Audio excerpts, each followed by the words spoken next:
Yeah, I think so. I think so. No, I'm feeling really good. I'm feeling really good. I got a bunch of stuff done today. And you know, whenever I get stuff done, I always feel good. Uh sometimes, you know, when you're going through you know, difficulties in one facet of life and you find joy in another, you know, and it kind of balances out. I feel like, you know, that's a big part of living. But I got some like stuff that I really wanted to do for a while. Like I just kind of went and did it and got it out of the way. So like I kind of redid. We had to do a little tie down. We got an umbrella for our patio and the base for it. Can't really, it's not really as heavy as we would like it to be, but obviously we don't want to buy a super expensive base. So I came up with a somewhat clever solution. I kind of got some tie downs and just, we have a really nice patio. It's got really nice steel bars. We just like kind of reinforce it a little bit there. And eventually at some point, you know, we'll get like little sandbag guys we can just wrap around it. Or I've got a few ideas. I've got a few ideas for how to weigh it down additionally. That's all I'm saying. And also I realized that when Katie and her mom put it together, you know, they don't have the same grip strength that I do. Just gonna say it. I open the pickle jars in the house. It's one of my superpowers. I have incredible grip strength because I use a grip strength trainer and I lift dumbbells. So, you know, unscrewing stuff is just one of my abilities, I guess you could say. And obviously screwing things up, well, we all know it's my quirk. I gotta turn off the overhead light though, because I hate that one. It should be illegal.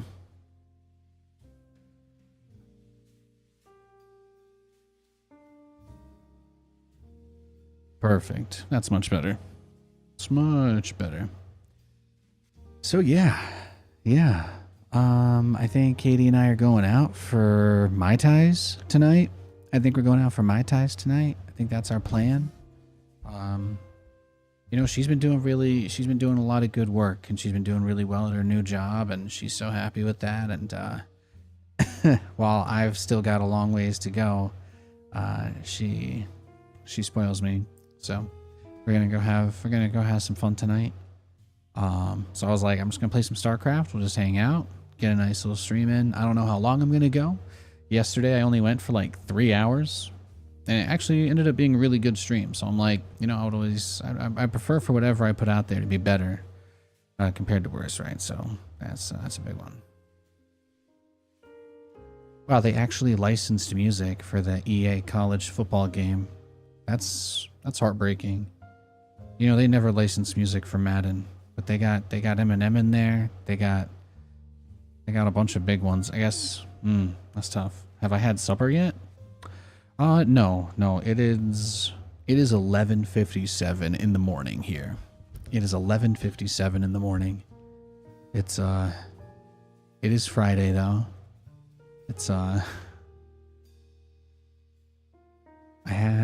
What did I eat today? Huh.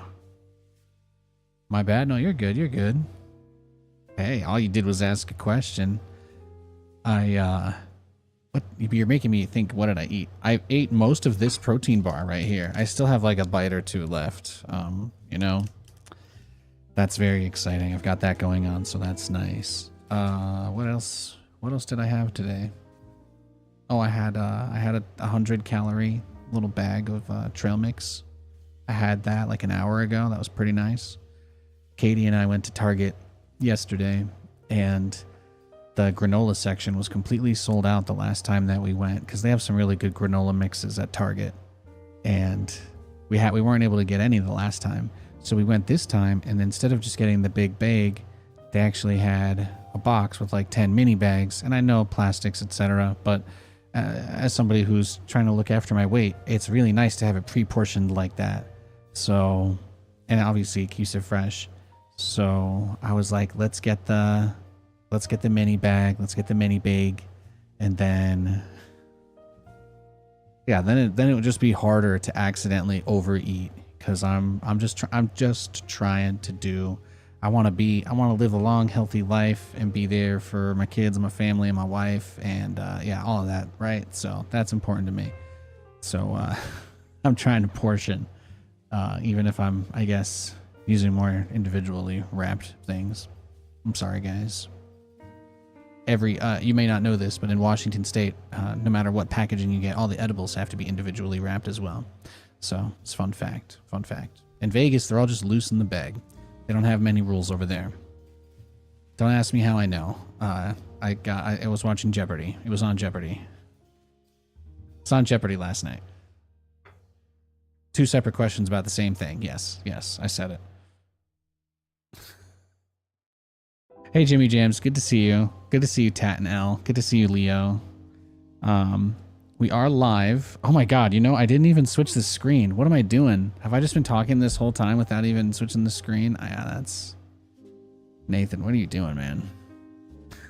Hi, guys. I forgot to switch the scene. Can I tell you guys another thing I did today that I was really happy about?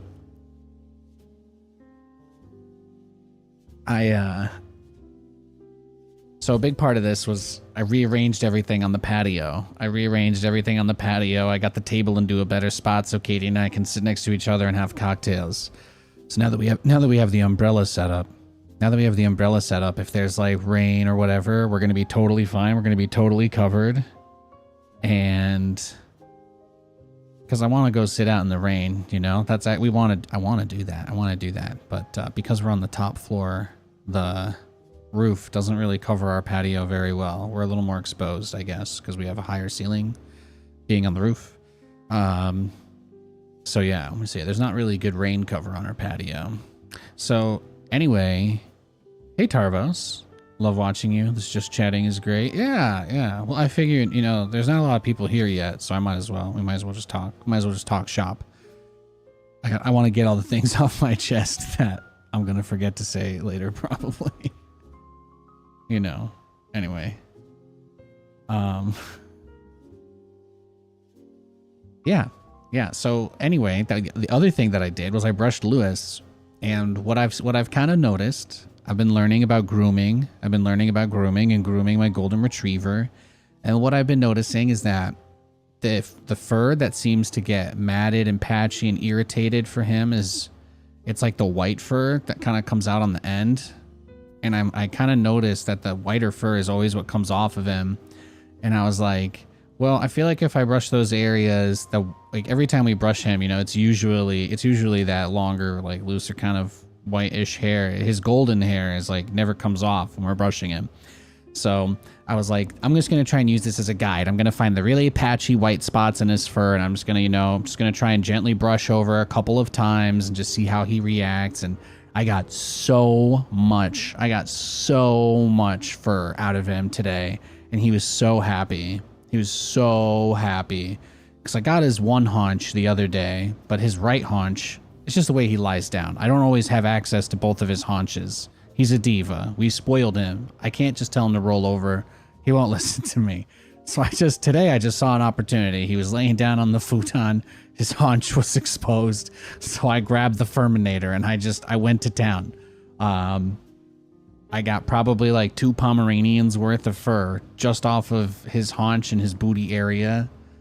And now it's finally even. Now both of his haunches are finally even. He doesn't have any big white tufts of fur poking out.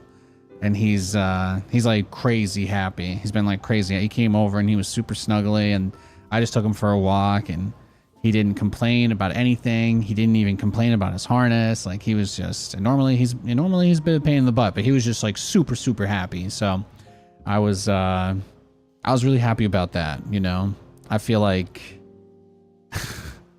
I've been doing a better job of focusing on grooming him recently, and Katie has especially too. She's been helping a lot. She's been doing a lot of that.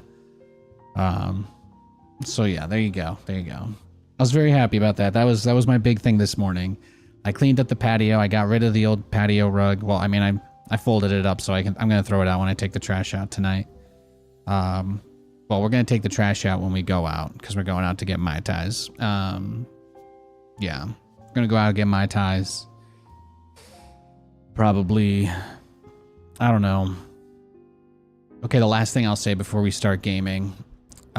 We were a little bit tilted because we don't drink like the Twisted Tea stuff, but they did release a like Rocket Pop, which is like a red, white, and blue July 4th Murica kind of flavor that a lot of people use for stuff. But they don't have any tall boys of that new flavor. But we don't want to commit to buying a whole 6-pack because, well, we both think Twisted Tea kind of sucks, right? We don't want to buy a case of that. So, you know, that's like our first world problem. We couldn't just get one tall boy of it to split and try out. They only sell it in like the 16 packs or like the boxed wine big. But yeah, so we wanted to try that, but we don't want to have a refrigerator full of that crap. So probably felt amazing. He loves you. Yeah, he's a good boy. I love Lou. I love Lewis so much. He's such a good boy. Really he is. We also picked up we got him like a bunch of like rawhide free little bone guys. We got him a bunch of little bone guys last night. He hasn't had those in a while. We haven't been able to spring for too much crazy stuff lately, so we were able to kind of treat him yesterday, and that was nice. And we got Kiki like a White Claw toy. It's like a White Claw cat toy, but it's got like catnip in it. It's like White Claw catnip flavor. It's super adorable. So we got her that. She's been batting that around. She loves that. So yeah, it's just been nice. It was just really nice. We got to do something nice for the fur babies this week. So that just always makes me really happy. You know, it's like I love my pets. I love it's like these are all of that stuff, but at the same time, like they don't have a lot of agency or free will, right? You know, everything they get in their life is from us. So anytime I get an opportunity to make their life better, I feel like it's just the right thing to do. Try and do that. And he's always so nice to me, you know. Lewis sleeps. Lewis lays down. He curls up in a ball over my feet every night. So that dog sleeps on my feet or on my leg every night. So he's a very good boy. I never have icy feet in bed.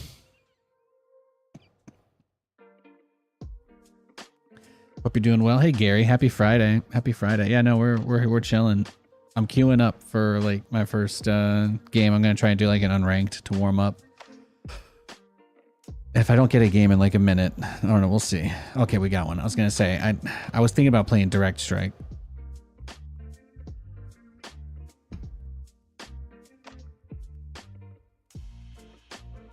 Wanitor, like janitor, but Juan. Like his name's Juan and he's a janitor. Wanitor. Is that it? I don't. Bad news. I'm not here to assume things about people. What's going? Big jump. SCV ready. Yeah. Yo. Roger. Huh? Bad. SCV ready. I don't wanna be the one. Big job. Huh?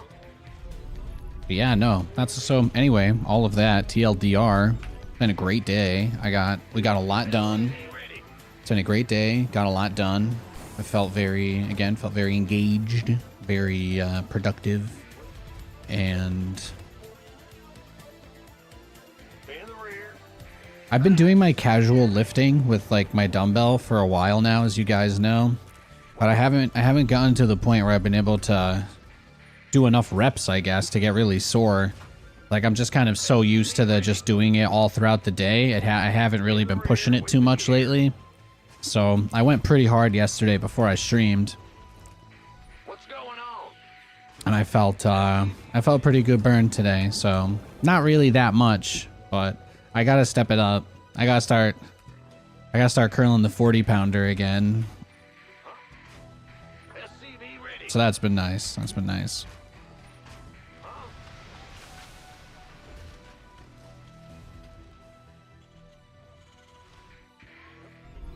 SCV ready. Huh? What's bad news? Yes, sir.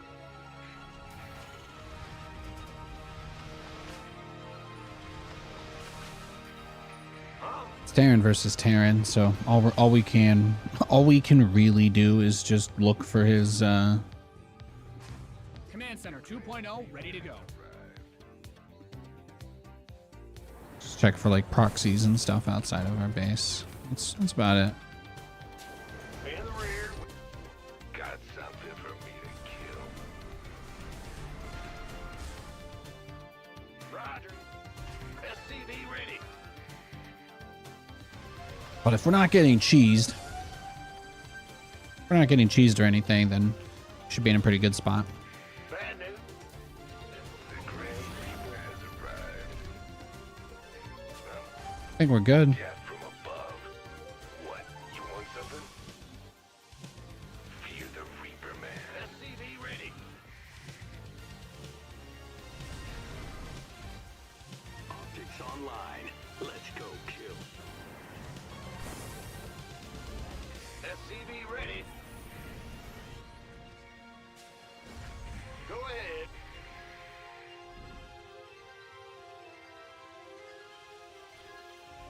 SCV ready. This ought to be good. Your add-on is complete. Nothing else. I mean, Hellion here could be that he's spending his gas going up to like SCV ready. BCs or Cyclone ready for action. Ready for dust off. Banshee or Liberator. SCV ready. I mean, most of the things he would be doing in this situation that I'd be concerned about, honestly, would be Add-on done. Swap away. Done. Certainly. Agreed. SCV ready. solved by an eBay. So I say we, just build Nate. Talk to me. Picking up or dropping off? Bad SCV ready. Inbound. Let's see, what you got, baby? What you got, Pookie? SCV. Go, go, go. Say good night. Cyclone en route. Now what? Ready for pickup? Show me who you want. SCV ready. Fueled up, ready. Online. Fair enough. Huh? What's going on? Stay. SCV ready. Bad news. All right, well, now he's just playing straight up, looks like. Big jump. What? You want something? Go ahead. Fear them. I'm listening. Siege Tanku. Nothing I. SCV ready. Enemy contact. Combat. Where's through? I'm going. He sent something into me here? Line. Engineer. Scanning ready. What? SCV ready.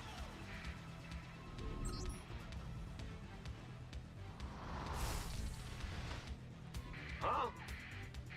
Yeah, whatever. SCV ready. It's a beautiful day, minus 32. Everyone, damn. Your research has concluded. Minus 32, where you at, son? Where is it? Negative 32 right now. Somewhere in the southern hemisphere? SCV ready. I'm go. Bad news. Any thoughts on battle aces? You know, I'm not crazy about the idea of like players not really being able to, like, I feel like there's an incentivizing of people to spend a lot of real money to try and catch up with people competitively for units they don't have.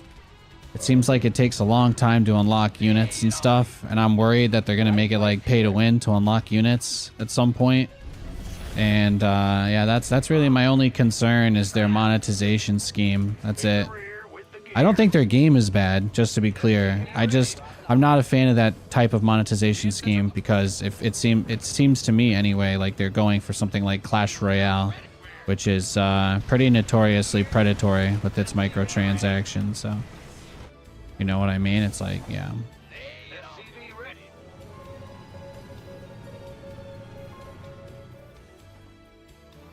SCV ready.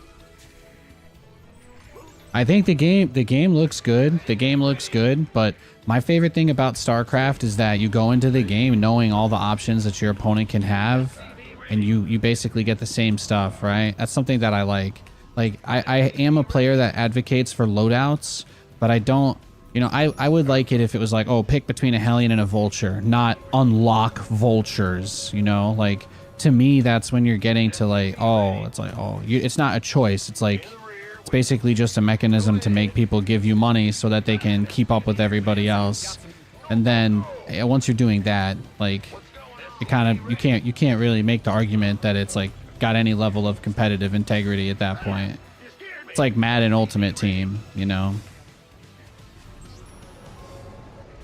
It also incentivizes them to like balance the game around those most difficult to acquire units being the most viable or the best ones. So there's a lot of, I'm not saying it's gonna happen that way, and I'm sure that's not what they want if they can avoid it. It's just kind of like a reality of the industry more than anything. What I like about Stormgate is that they're trying to make money selling you stuff in the game to play with. You know, that's a part of what I like about StarCraft. But there's no way to spend money to be on anything more than an even footing with somebody in this game. And if that ever changed about Stormgate, then I would drop that game in a heartbeat. But that is a deal breaker for me, and it seems like Battle Aces is going to be one of those games. So that's the only thing. That's the only thing that kills it for me. Combat. Ready for enemy contact.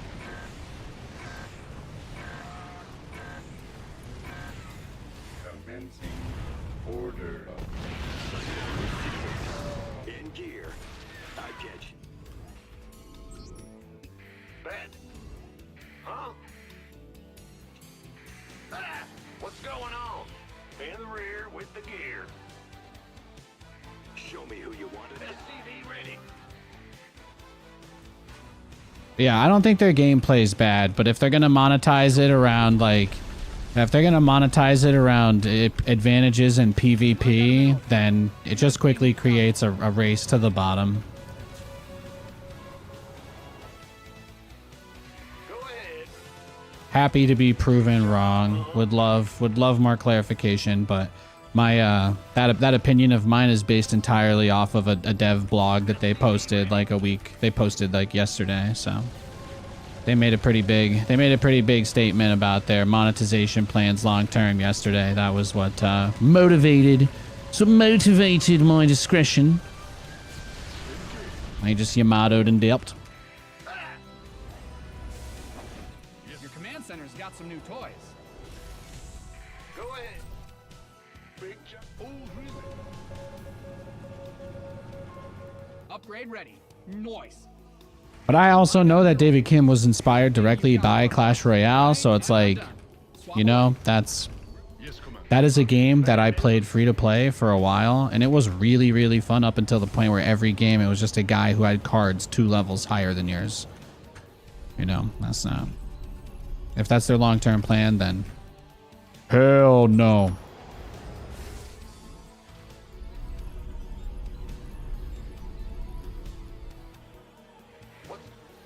Huh? Big job, huh?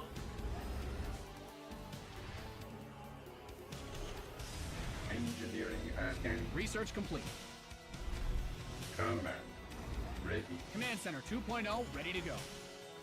Need something load up?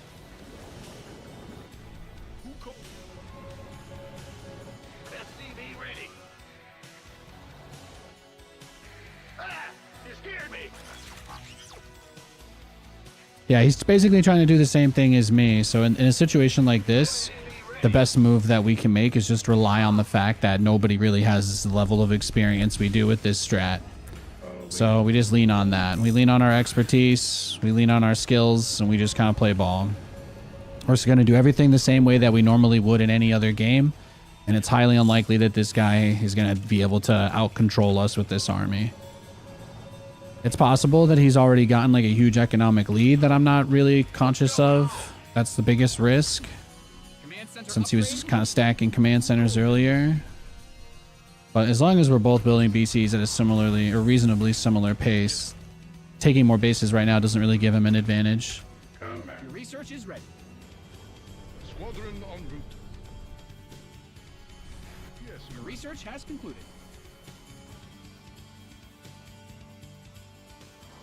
big job, huh? Bad news?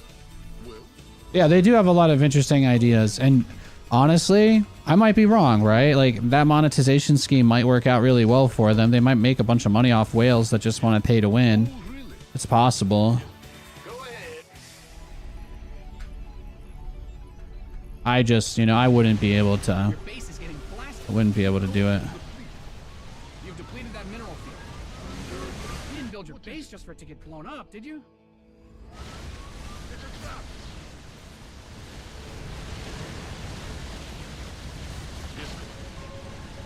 Upgrade compressed CVs didn't sign up to fight.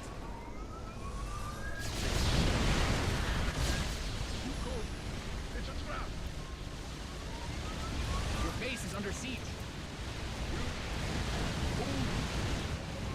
Your SCVs are being liberated in the worst way. No, this is a situation where you go for the armories too.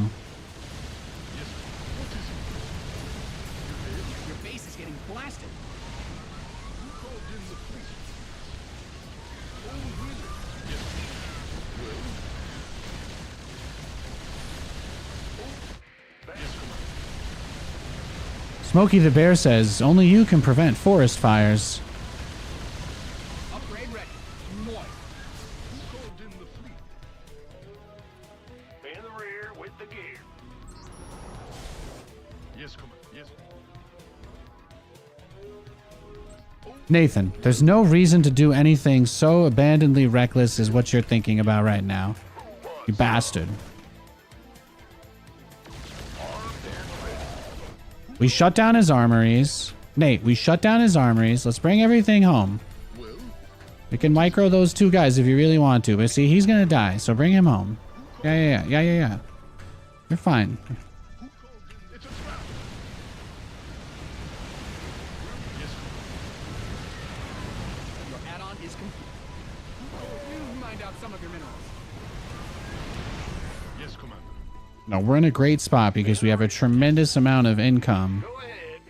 Ben, what's going on? Big job. Just gotta repair everything Yo. Yep. and get our shit together from that huge attack he did that wrecked us earlier. Go ahead. Huh? We're still kind of wrecked from that. Patching you through.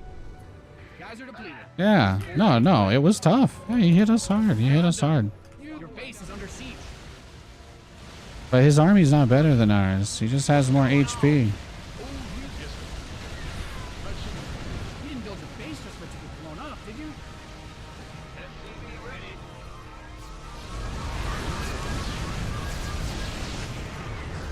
Let's go, baby. Yes, Let's do it. Who called in the Yes, Commander.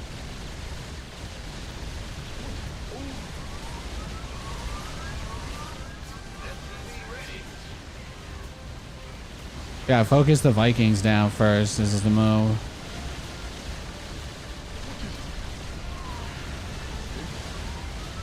Yeah, my BCs are 2-2. His battle cruisers are 1-1. It's over.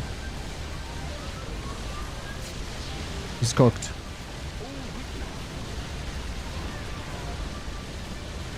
GG. Beautiful. Beautiful.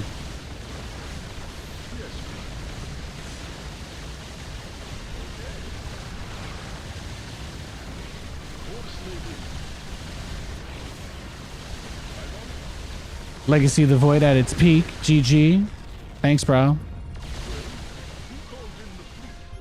Battle cruisers versus battle cruisers, man. Yes, Commander. Just like the founding fathers intended. What is it? Yes. Love to see it.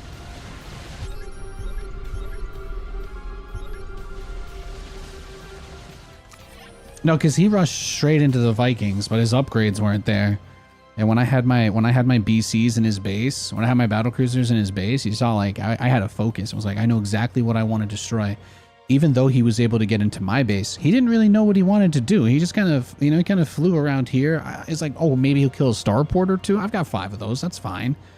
But he didn't go for my armories. And because of that, I denied. I'm going to guess. Let's go back in time. Let's rewind. Let's just use the time stone here.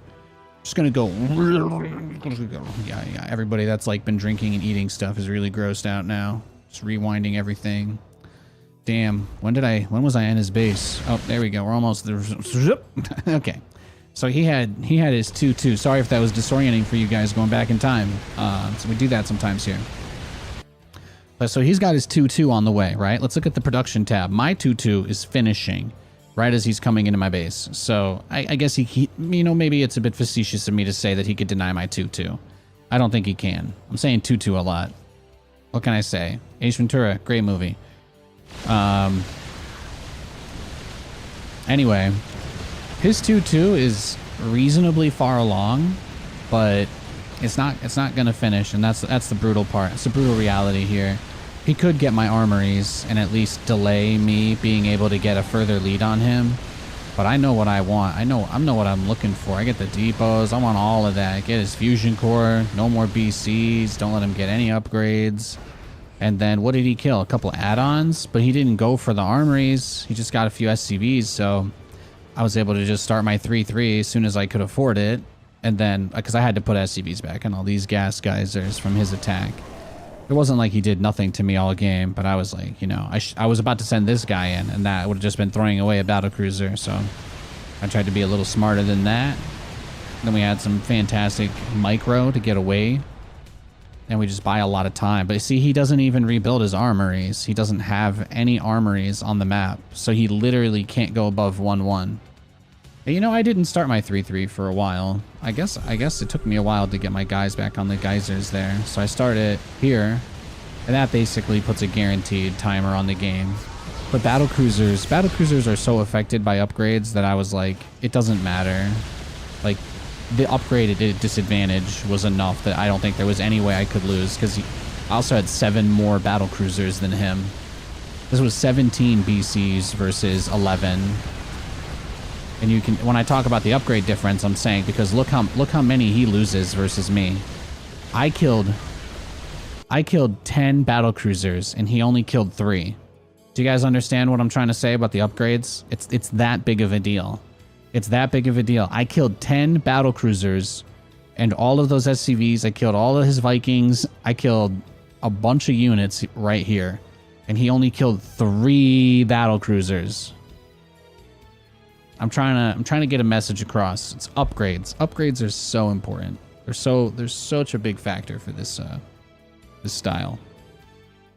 It's one of the reasons why I love it, because when you can, you know, it gives you, it's like you're giving yourself additional win conditions when you play the game, looking for those kinds of opportunities. That's what gets me excited about StarCraft. Bubblebee Tuna. Home.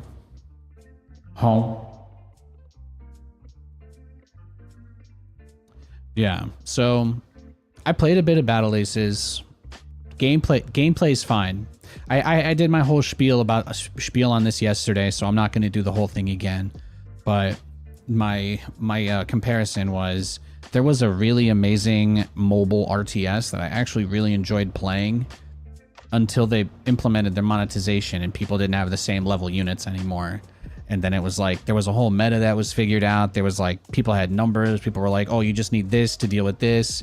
And there were all these specific counters. And then as soon as people could level up their cards and the units were like sometimes the same units but different stats, like all of that work people did to figure out like how to deal with certain situations just kind of went out the window, you know? Like that pay to win element just completely killed it.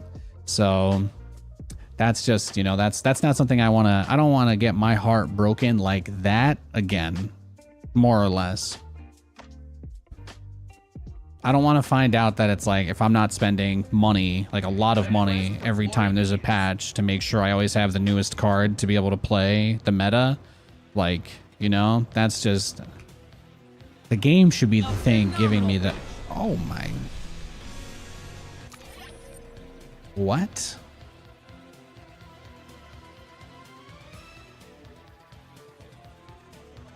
Okay.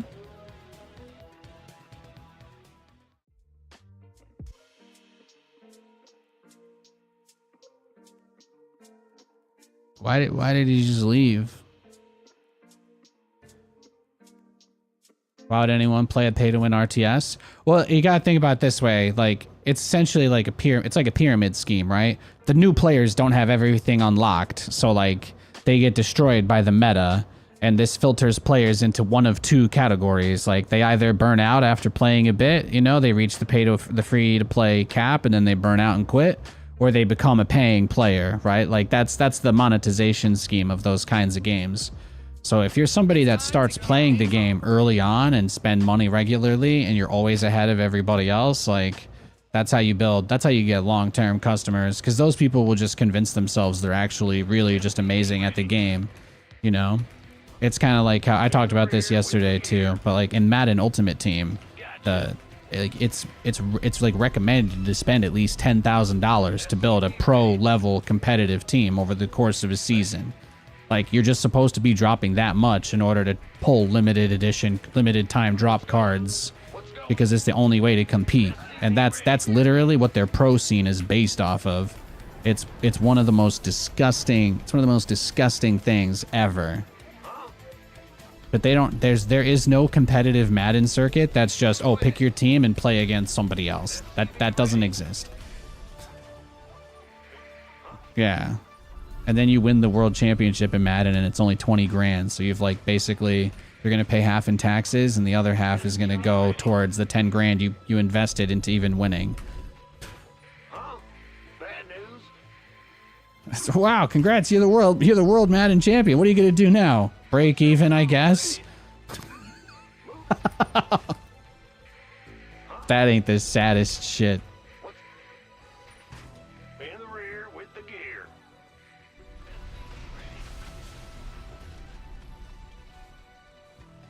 And that's why you'll see me stream and play Madden here, but the Madden people are not fond of me because I absolutely have no respect for their monetization scheme. I play the least supported mode in the game, which is just playing online with a team against random other people, and I don't use any of that pay-to-win mode stuff. So they don't give us leagues, they don't give us ranks, they don't give us a ladder. They just give us like these arbitrary points that mean nothing, and then you just look at a leaderboard and you're like, oh, you know, I'm in the top 10% of 700,000 people, and that's the only data I get. And it's like, yeah.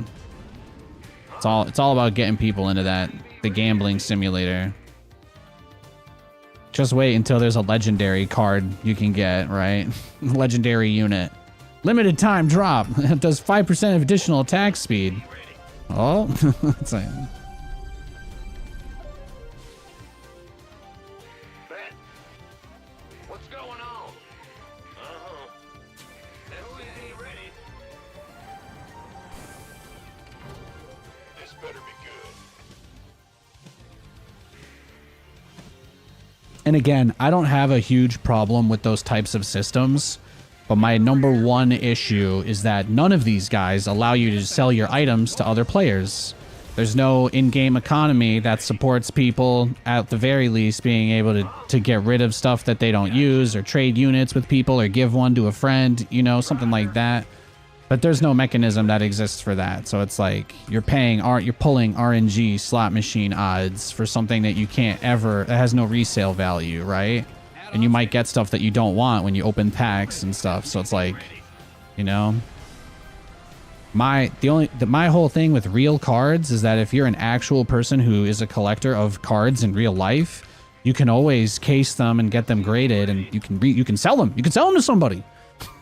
You can sell them to somebody else. What a crazy idea. Your add-on is complete. What an absolutely mind-boggling concept that if you don't need something, you can just give it to another person in exchange for money. All right, well, I think we're dead. Let's go next. We'll dodge that guy if he's a cheeser. I think I played him yesterday. Did he just hop on for me today? Looks like it. Yes, actually, that was his first game today. That was his first game. He was doing the mouse act. He was doing the Marine split challenge while he was watching me play the last game, is what it looks like. He hopped on just to play me. Fantastic. Well, as soon as he queues up for a game or logs off, we'll search for another ranked. If he doesn't do either of those in the next 2 minutes, then I'll queue unranked, so.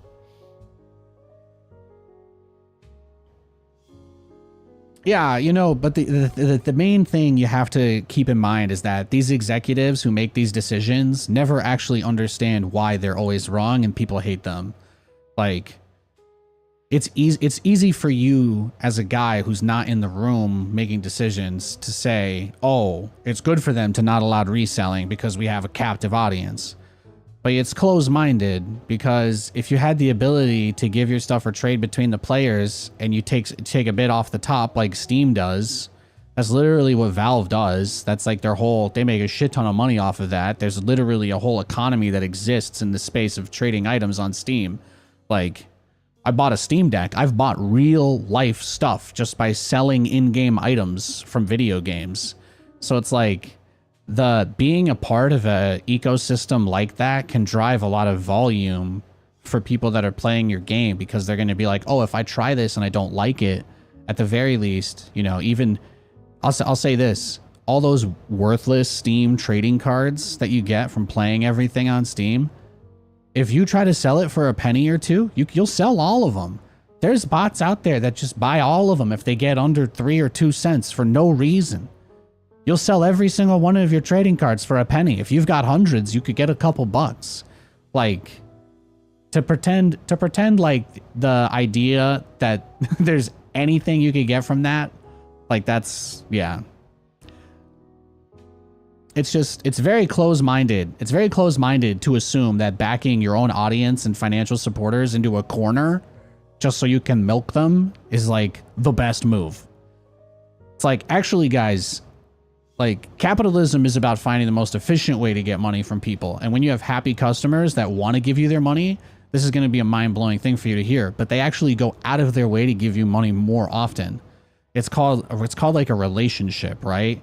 Like, have you ever heard of Disney? There are people who spend like tens of thousands of dollars a year just to go to Disney over and over again because they're just obsessed with the experience they get there. Like, they just get off on how nice it is, how much it appeals to them. Like, there's a market for that. There's a market for giving people whatever it is they want. So let's not pretend that just because the greedy option is to box people into their little walled ecosystem, let's not pretend the greediest option is automatically the best option. That's all. Let's not do that. I struggle with that. All right, this guy got into a game, so he waited for us. I appreciate that.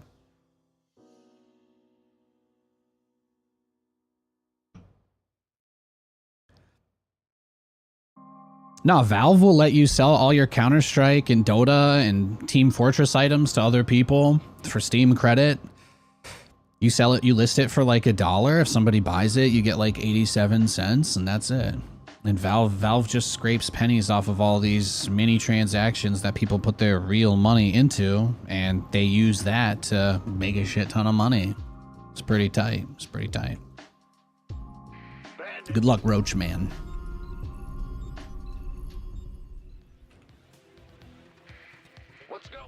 You were expecting some battle aces? Yeah, I'm not. I was saying I'm not interested in playing that game because of their monetization scheme. That's what we were just talking about.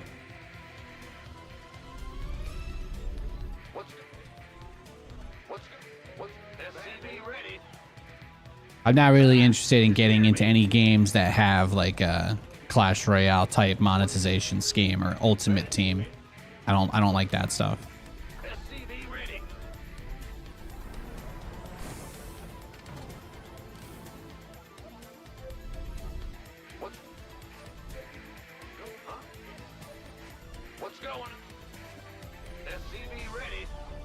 Yeah, there are a lot of brands that are very successful specifically because they don't go out of their way to give their customers the middle finger.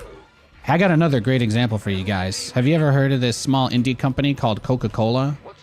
You know, they just kind of sell something that people like, and they don't really mess with it too often. And they just sell it, and that's all they do. and they just make billions and billions and billions of dollars. And you never hear any weird drama in the news about how they were like, oh, we just decided to try Coca-Cola new randomly. It's always like, no, they try new stuff inside flavors. They make promo flavors. They don't force it on to everybody. Coca-Cola doesn't go full Microsoft and say, well, we just decided to change the Coke formula every 3 years. We're going to just AI model adapt it and just adjust it so that it's always shifting. It's like, no, those guys are incredibly successful because they know what people want and they just give it to them. Like, what a mind-boggling concept. What a mind-boggling concept. Coca-Cola is one of the most valuable companies in the world, and all they do is give people exactly what they expect from them. Like, you know, it doesn't take a rocket scientist to figure that out. Obviously, you have to make good choices with who you're working with and your bottlers and distributors and all that stuff, and it's not as simple as just, oh, make the right choices, but obviously along the way a lot of people did make very good choices, but it doesn't happen without that focus they have on just giving people what they want. It's a very simple concept. They execute extremely well in their market.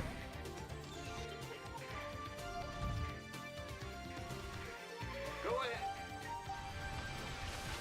Go, go, go.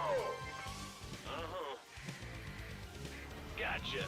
I think that's not a conversation for Twitch chat though, Catalyst. All right, let's you can do your war against the corporation somewhere else. I was just talking about doing good business. Obviously, corporations, blah blah blah blah blah blah blah, virtual signal, etc. Yes, we know corporations are bad. You're welcome. Yes. Yeah. Well, that's No, I just like reading about stuff. I just like learning. your thing. Just like learning. Yes, sir. SCV ready. What? I've read a lot of stuff about like different company stuff and all that kinds of crap since I got into the market all those years ago with that BS about GameStop. I took it as an opportunity to look up and learn as much as I could about everything. Add-ons finished. I wanted to try and understand some level. Gotcha. You know, is there weird stuff that happens? Is there manipulation? Sure, but there are some things that there's no amount of manipulation that can really stop, right? Which is running a good business. And when I ask myself why certain businesses are completely resistant to difficult times and things like that, I like to look at really strong companies that have things like that, and I think to myself, well, it's true that the price of Coca-Cola is very high, but they also do lots of deals pretty regularly in grocery stores. They do lots of coupon-heavy deals, and I'm like, I don't know if that's some part of their accounting process, that instead of lowering price, they just constantly do these buy two, get twos, or if those are all grocery store run. But it's not as inaccessible as the price would make it seem, because they have a lot of partnership type stuff that they do. But at the same time, SCV ready. that's something that's also got a lot more expensive. So they capitalize on that inflation pretty heavily. Ready to plunder. SCV ready. I guess it doesn't hurt that people are still willing to pay for it. SCV ready. What's going? Big job, huh? Command center upgrade. SCV ready. Add-on done. It's my biggest fangirl right here, Sifa. Victory. He's got like a Helga Patinky level shrine, Hey Arnold style, in his closet. SCV ready. Eat something. Friday night plans are some pizza and movie with the missus. Probably gonna get some gaming sprinkled in. Nice, nice. Yeah, I'm one of those people, you know, it's like part of my character's archetype is that I couldn't afford college and all that. I left school because they told me I wasn't able to pay my bill or whatever. But, you know, it taught me to take every chance to learn something that I can, because I've always been a nerd. I've always been a nerd. Just because I grew up in a really poor household didn't mean I wasn't still a nerd that wanted to go be some tech guy or business dude, blah, blah, blah. So I think that's been probably the most interesting non-political thing that's just been happening in the last few years is stock market reform stuff. So SCV ready. I've been it's a fun thing to take time to read about, and try to learn. In the rear with the gear. Not just stocks specifically, but understanding like business stuff, I guess. It's fun to read about.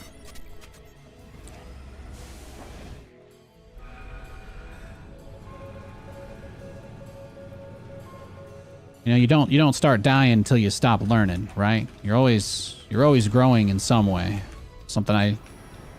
One of my little mini virtues. I don't ever want to be the kind of person that isn't willing to learn something. Armed and ready. Can't hold them alone.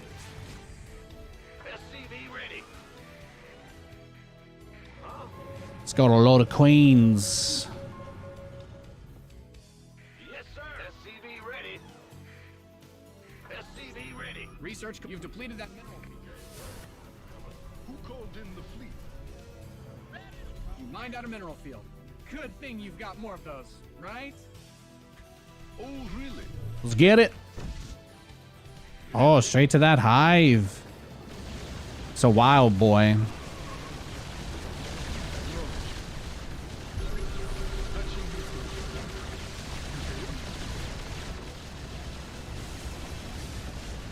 You've depleted upgrade complete.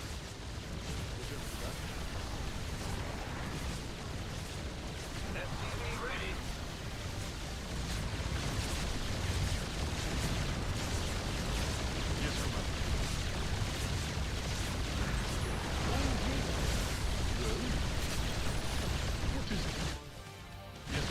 The research is ready. Bad news. Oh, really? SCV ready. Okay.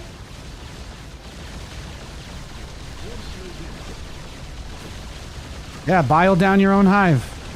Thanks, bro. Add-on done. Swap away. What are you gonna do now? In the rear with the... You gonna get... What's going on? That's what I thought.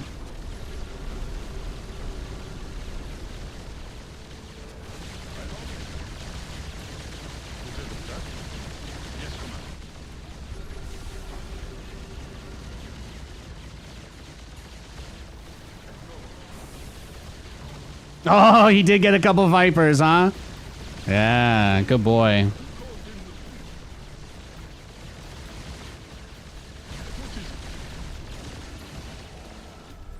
Touching you through.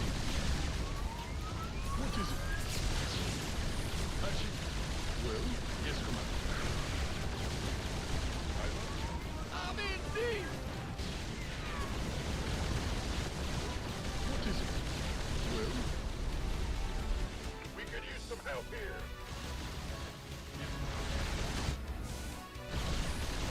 What is it? Your base is getting blasted. Big job. Who called in the fleet? Your add-on is complete. It's a trap. Workers, we mined out some of your minerals. You mined out a mineral field. Good thing you've got more of those, right? We could use some help here. Mission successful.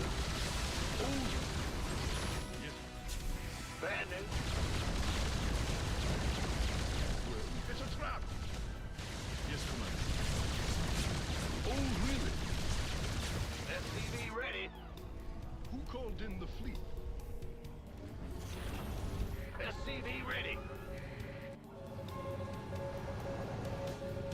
He's a wild one. Ready.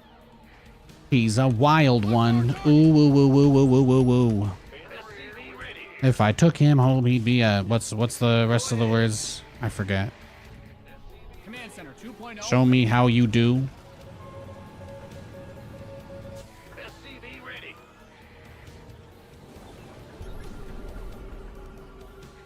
Let's get it.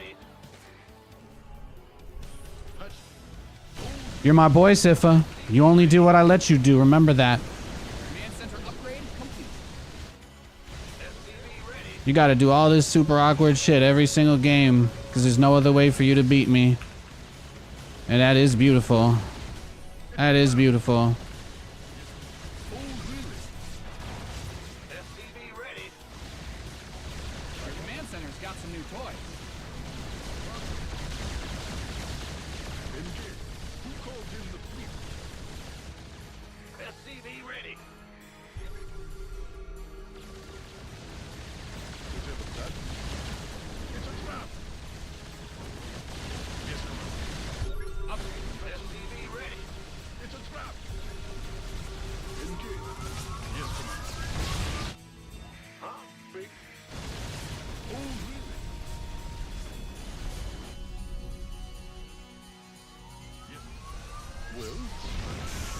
Damn, I got the wrong one. Patching you. You hail? Oh, really? Yes, Commander. Who called in the fleet? Big job, huh? Well? Yes, Commander.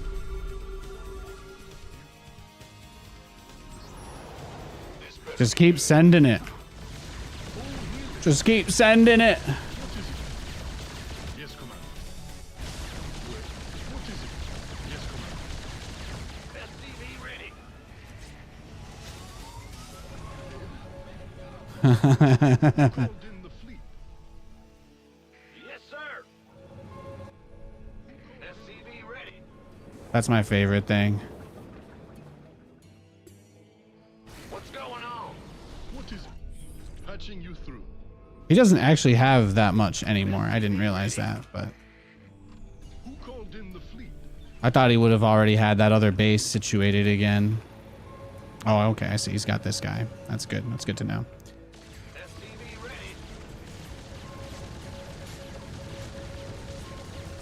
You've mined out some of your...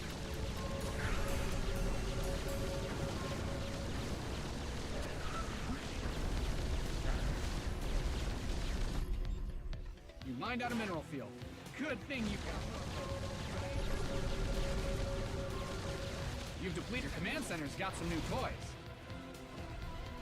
Who called in the fleet? You hail?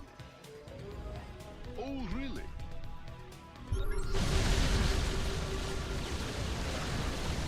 You've mined out some of your minerals. Oh, really? Patching you through.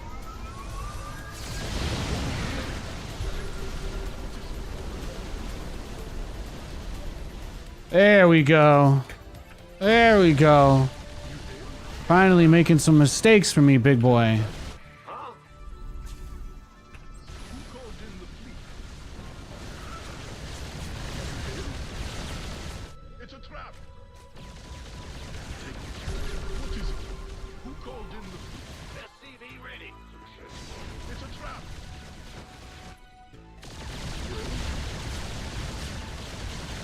Oh, really? It's a Upgrade trap. ready. Oh, absolutely slaughtered him. Yes, Commander. Upgrade complete.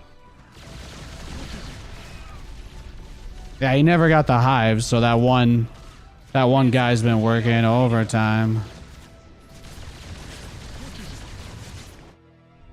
Who called in the fleet? Yeah, no, this is amazing, actually. Big job, huh?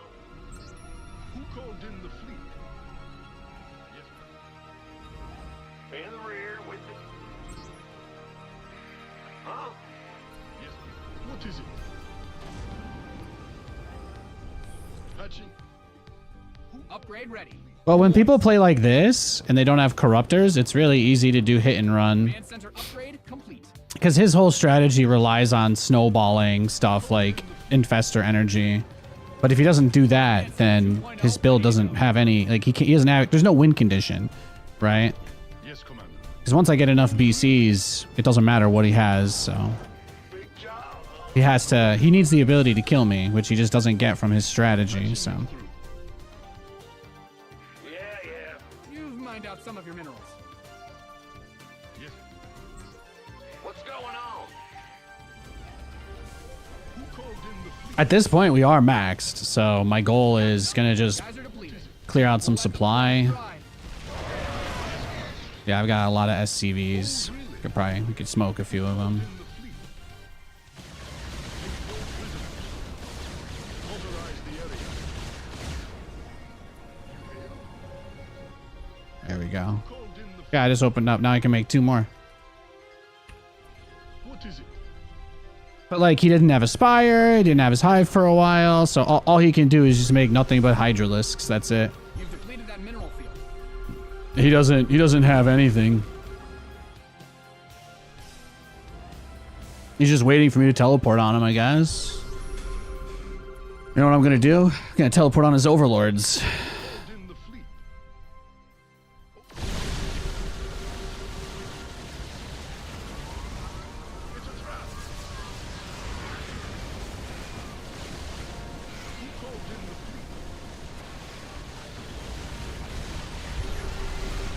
He's got the infestor fart cloud. He thinks that's gonna do it. Did I give you permission to make a hive again? Sifa, did I give you permission to build a hive? Where's your permission slip, boy? Where's your permission slip?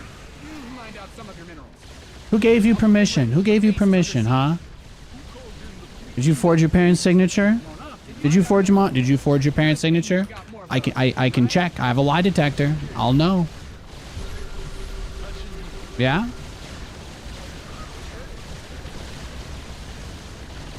This is a no hive game. You understand? Look how many vipers he has. It's illegal. Should be illegal to have this many. Yes, sir. Yes. Who called in the fleet?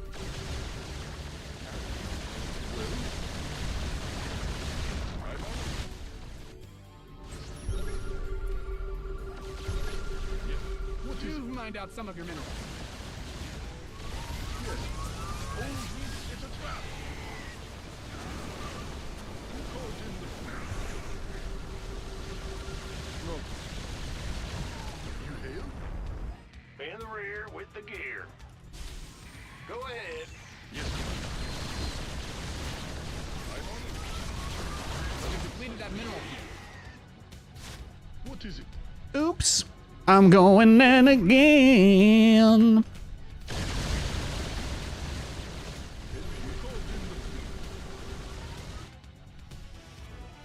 It's a trap. Your command center. Hey, there they are. It's a trap. Yeah, abduct me. Yeah, pull me in. Pull me in, bro. Pull me in, brah. Pin this replay up on the wall.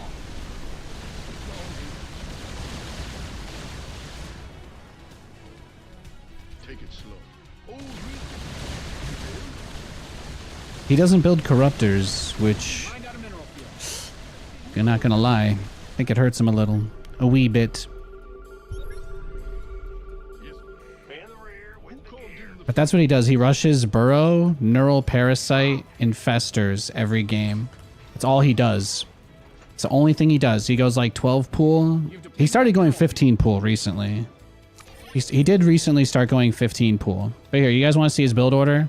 His build order is like taking a bong rip. So for those of you who are sober, you know, you might find this relieving, right? Medicine-free relief. Can have fun. I do have respect for the In Control voice pack though. But yeah, this is what he does every game. He's crazy. He's crazy. Right? Pool first. Yeah, 15 pool. So he stopped 12 pooling. He used to 12 pool me, but he stopped. It is what it is. But watch this. Watch what he does next. I think he skipped the roaches this time. I think that was the only real difference this game. He didn't go into roaches. Usually he'll build like 3 roaches and just throw them at you, or like for defensively. But he tried to play really greedy this game, which makes it even that much more hilarious that he lost, because he should have been in a perfect position against me. But you see, he doesn't really have anything, and he still hasn't taken gas yet. He just takes all of his gas at once at like the 5-minute mark, and then he goes directly into his lair. 1-1 for okay. Then he goes 1-1 for his roaches, and then he goes burrow. You know, he did do his build a little differently this time. This was a late BC rush by me, but I could have already had 2 BCs in his base by now if I wanted. And maybe I would have already won? Okay. Yeah, he did this in a much more conservative way than he usually does. But yeah, it's all about he gets the fast hive, neural parasite, the quick burrow.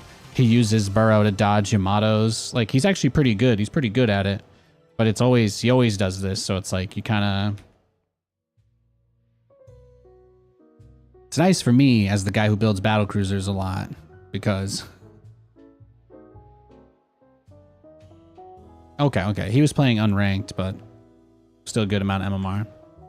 I was curious if there was going to be a windfall there.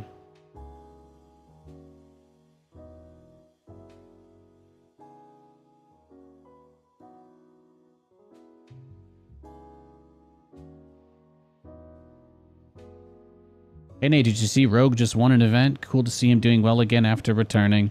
I did not see that, but good for him. Hell yeah. Isn't the last GSL broadcast ever tonight, right? That's what people are saying.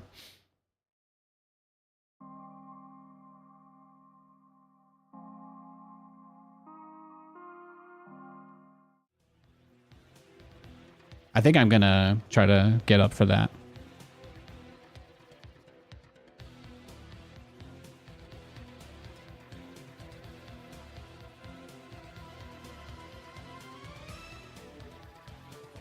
Well, I don't know if you guys know this, but Blizzard has basically been paying for everything for GSL for most of its existence, even though the people running it have never been able to figure out a way to make money.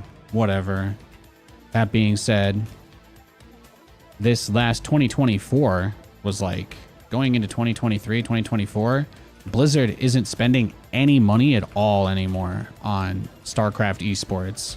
So they're not even funding the they're not even funding like GSL and stuff, I don't think either. So In the rear with the gear. Huh? Go ahead. so it's like SCV ready. the GSL is mostly running off of their own money. So I'm gonna guess that they're gonna announce the Saudis probably bought GSL. I'm gonna guess they'll probably buy Afrika or something like that, or they'll buy the brand. But unless ESL takes over running GSL, yeah. In the rear with the gear. That writing's been on the wall there for a little bit. We hear.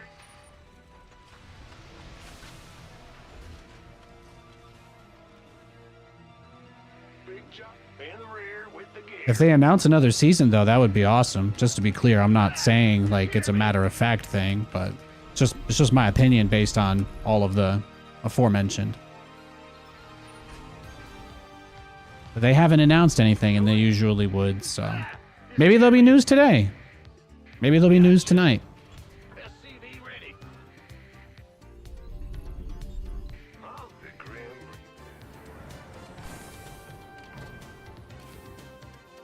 Fair enough. Done. Oh, that's all? Nothing I can't handle. Oh, Yo, Ray Ray, what's up? How you doing? what's it worth? You like my counter? You like my countdown timer to Stormgate? What? You want something? Yes, indeed. Agreed. On the way. Death. Command center upgrade complete. Kill. I love it when a plan comes together. Do not want to play with me, Mr. Barcode. Is that it? Is that what you're trying to say?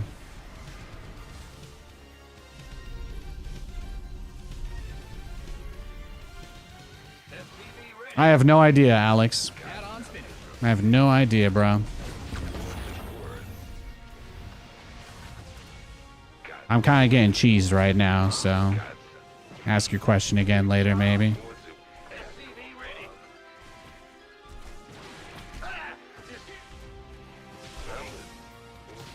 What? You want something? What's going on? Systems go. SCV ready. Your command center's got some new toys. Well, that's not bad then. You the Reaper man. Bad news. SCV ready. What's going on? SCV ready. Huh? Right. It's not my fault this guy wants to play with no name and try to speed run the game. Got something for me. SCV ready. It's not like I can control what this guy does, you know? SCV ready. SCV ready. Optics online. Let's go. SCV ready. This better be good. SCV ready. Been waiting on you. SCV ready. Yeah, and there's nothing sussy out here at all, so we're good. Your add-on is complete. At least it seems like he's playing straight up, so that's nice. Oh, he got DTs? Well, there you go, GG. SCV Little cheeky DT rush with that. I'm just going to dodge him, and then we don't have to play him again. Unranked, barcode, cheesing. You know, it's pretty suspicious just off of that information alone. That's his first game in 16 hours. You know, I think we've earned a little bit of a break. We're just going to wait for this guy to be out of our way. I approve of your Friday night tendies idea. Yeah, we're going to go to the casino and get those discount Mai Tais and tendies.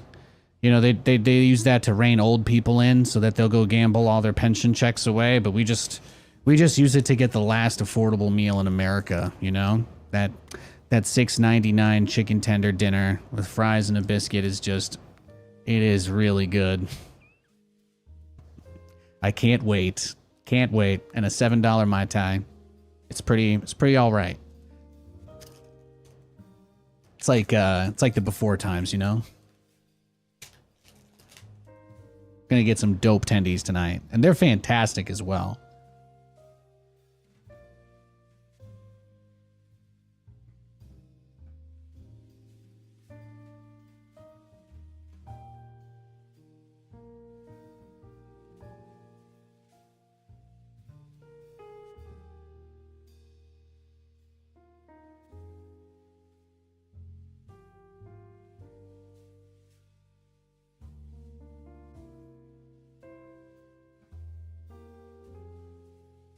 You selling covered calls? You know, Ditim, while I am along for the ride, the only thing I have 100% confidence in is that nobody knows shit about anything that's going on. So I think that's a good safe play. That's a good safe play. They posted all this news stuff about that dog tweet yesterday, and I'm like, guys, he put the eyes emoji over the dog emoji's face, okay? It's clear. It clearly means watchdog, all right? He's talking about some policy, probably. Ugh. If we're gonna go through tinfoil conspiracies, I mean, guys, watchdog. He combined two, okay? It wasn't just one. Jesus. Do these guys even know how to draw 500 different lines on a board between different pictures that are unrelated, or what? Anyway.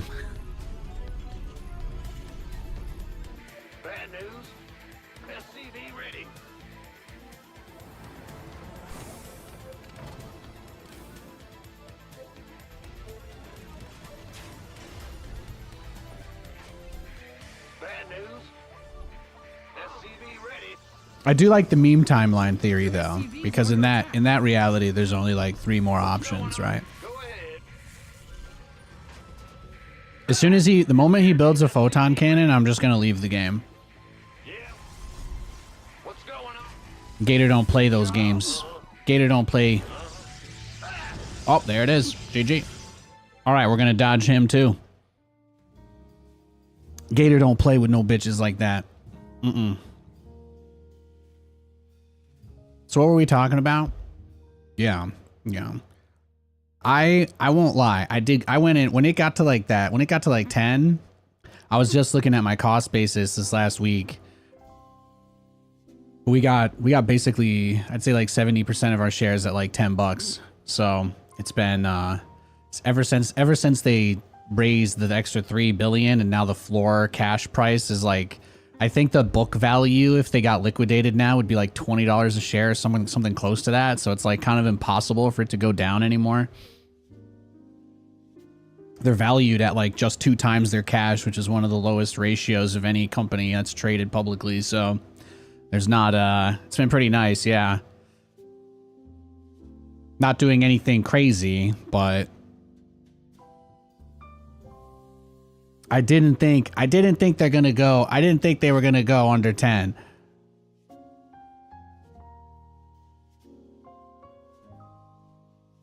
That's true though. 5 Aces. They're legally registered as a holding company now. They're publicly registered as being able to own stocks of other companies, including their own. That's what they're gonna do at some point. That's what they've said they're gonna do anyway.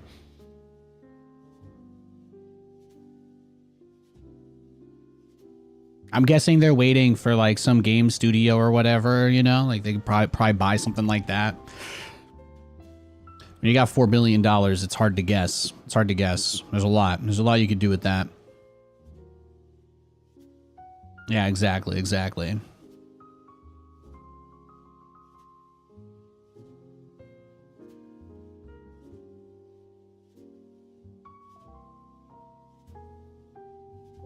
There's a lot of really good video games and a lot of really good legacy IPs and a lot of really good products that are not accessible to customers. And I think that's one of the greatest shames of all the business people running the companies is they don't even keep their own stuff. Like they don't even maintain the stuff that built what they are currently milking now, right? You know, it's one of the reasons why I like Capcom. I don't know if you guys heard, Capcom released DRM free versions of the original 3 Resident Evil games on GOG. So there's no DRM. They're just literally ported forward to run on Windows 11/10. That's it. So you can play the original Resident Evil 1, the original Resident Evil 2, and the original Resident Evil 3. So if you're just like, I just want to own this game and not ever worry about anti-piracy crap, turning it off in 20 years, you just keep that for your Windows X64 emulator in 50 years from now, and you'll be able to play that, hopefully. So preservation of stuff like that for the fans. It's a big deal. It's a big deal for the fans. It's a big deal for those people that show up and buy everything that you release, you know? It's a big deal for them. They're called your customers. They're the reason your business exists.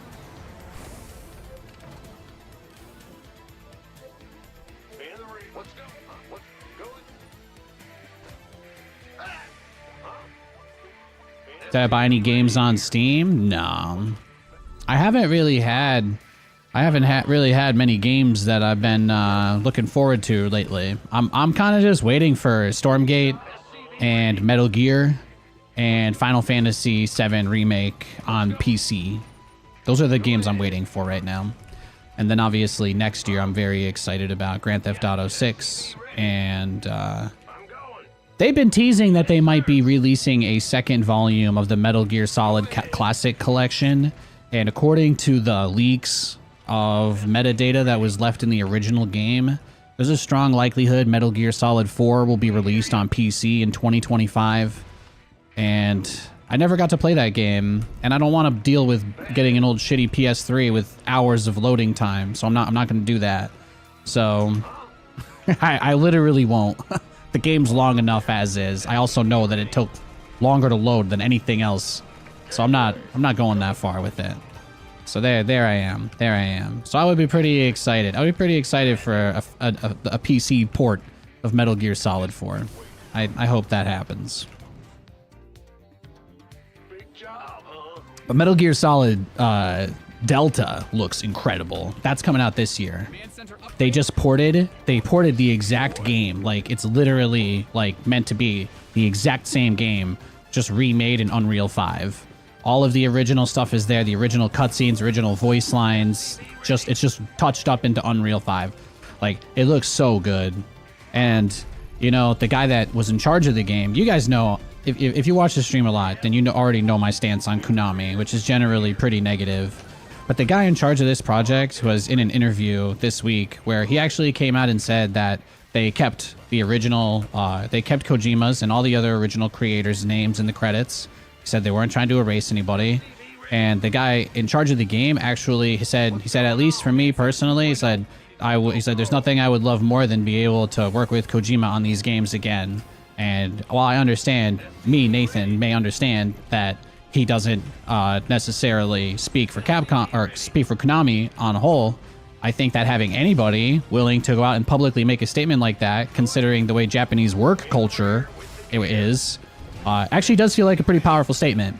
Because if he were, my understanding of the dynamics at these types of corporations is that making any statements publicly that go against the will or the general direction of the executive leadership is exactly the kind of thing that gets you canned, or, you know, they're like, oh, you make us look bad or whatever. So I did like that aspect of it.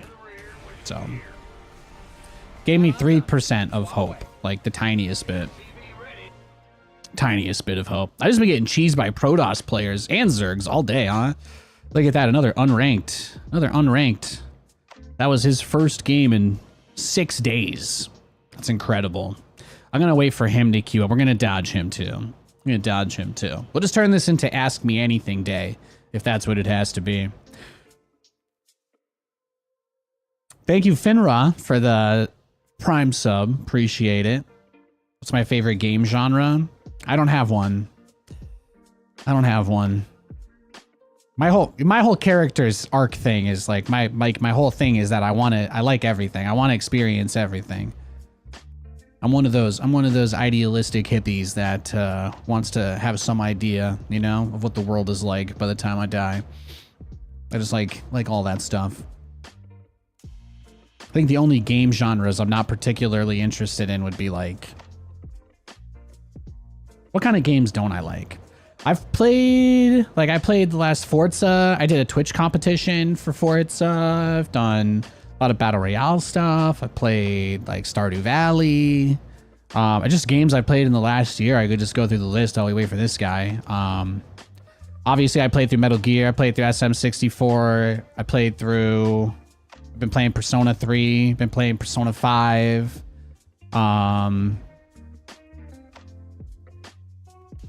It's definitely a lot of RPGs. Final Fantasy 7. I've been replaying that on Epic Store because I have that for PC now. Trying to get my PC save caught up with my PS4 save, basically, so I can get ready for whenever they release that. What else? Let me see. I'm gonna just pull my Steam up. All right, that guy's in a game, so we should be good to queue. Let me see.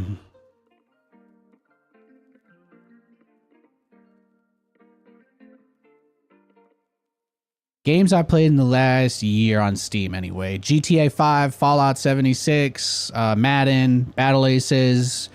I played an online multiplayer Resident Evil game called Resistance, Elden Ring, Resident Evil 2, Fall Guys, Stormgate, Resident Evil 4, VR Chat, Resident Evil 3, Persona 3, Fallout 4, Halo, PUBG, Fallout 3, Stardew Valley, Zero Space, Dragon Ball Fighter Z, Dragon's Dogma 2, Resident Evil 6, Outlast Trials. We tried It Takes Two, Resident Evil 5, Age of Empires 4.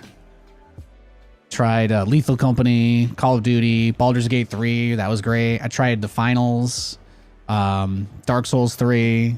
Oh yeah, I was playing the Castlevania Advance Collection because they have all the Game Boy Advance games from Castlevania on Steam now.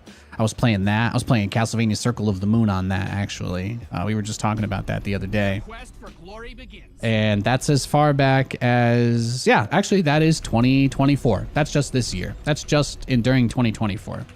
So... SCV ready. There's a pretty good range in there. Factorio, I'm aware of.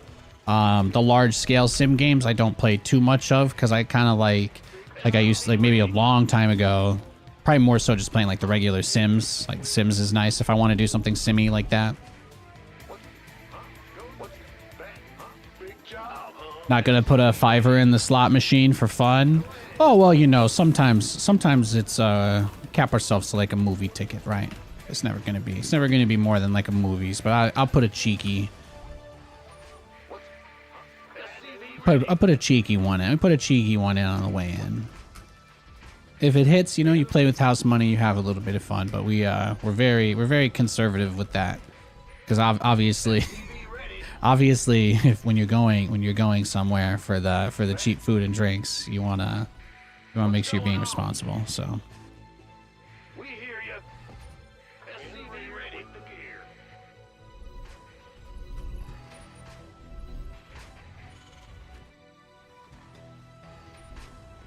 But for me, it would always be like never, ever putting in anything more than you would spend on any other night out. That's it's a good rule. It's a good rule. Huh? Will do. But we're both pretty. We're both pretty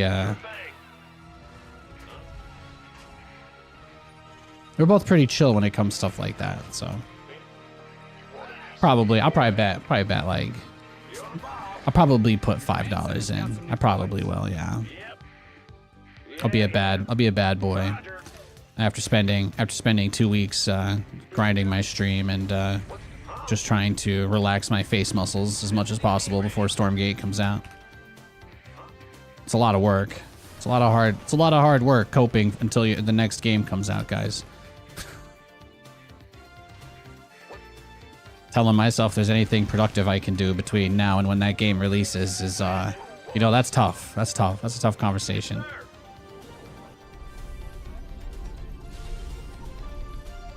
It's still fun to do. It's still fun to be here, but I feel like I'm waiting, you know? Just feel like I'm waiting sometimes. Been waiting for a long time, really.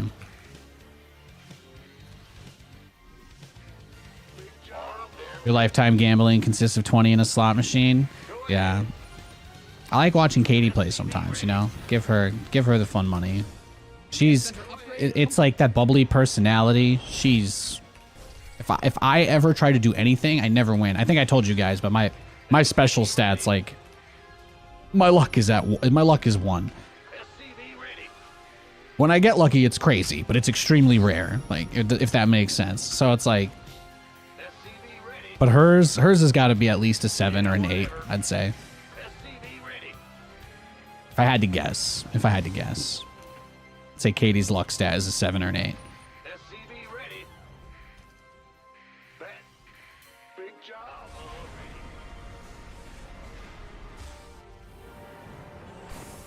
Add-ons finished. Oh, for the Dark Knight, the 3D chair? Yeah.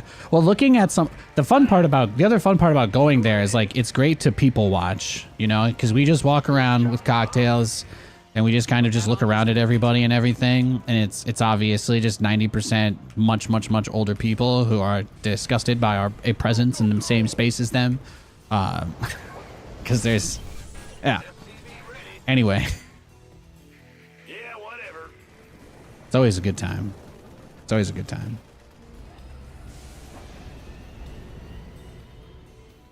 They put in this really crappy, this new one is like they have one based on the movie The Mask with Jim Carrey and Cameron Diaz. But it's just awful. It's terribly designed. Whoever made it clearly is not a fan of the movies or Jim Carrey. Like, they just don't understand the energy, you know? They were like, let's just make some wacky, zany garbage, but clearly didn't have proper reference to the source material.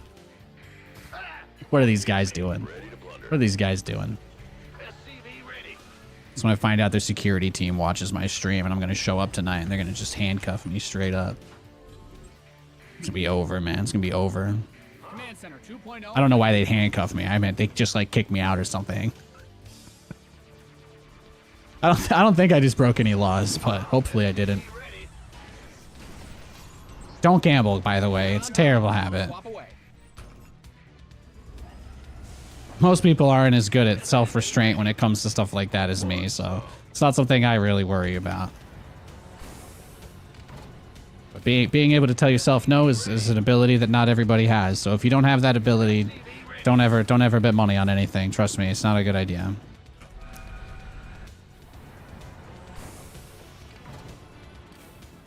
Your add-on is SCV ready.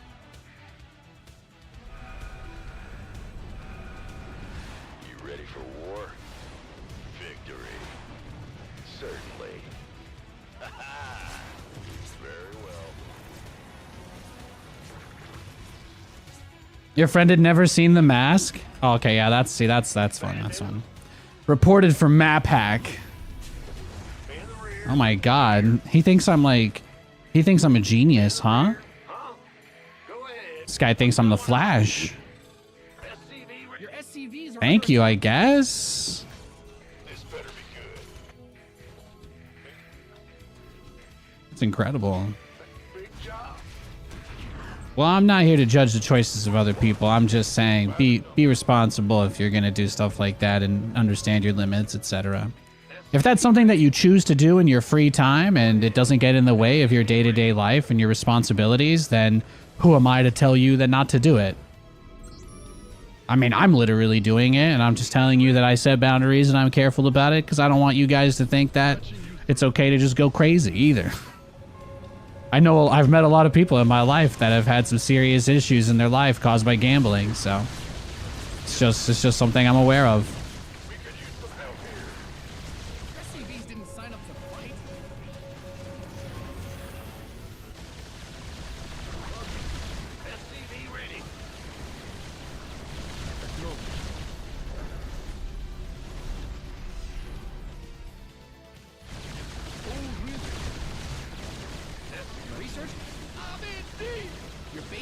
blast it. He's in. They cut the fiber.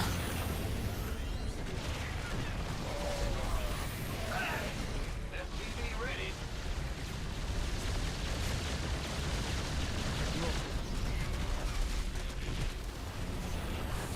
I saved like 3 of the SCVs.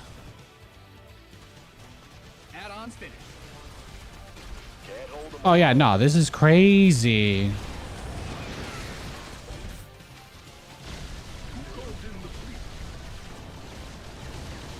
Let it roll out. Oh, really? Armed and ready. Yes.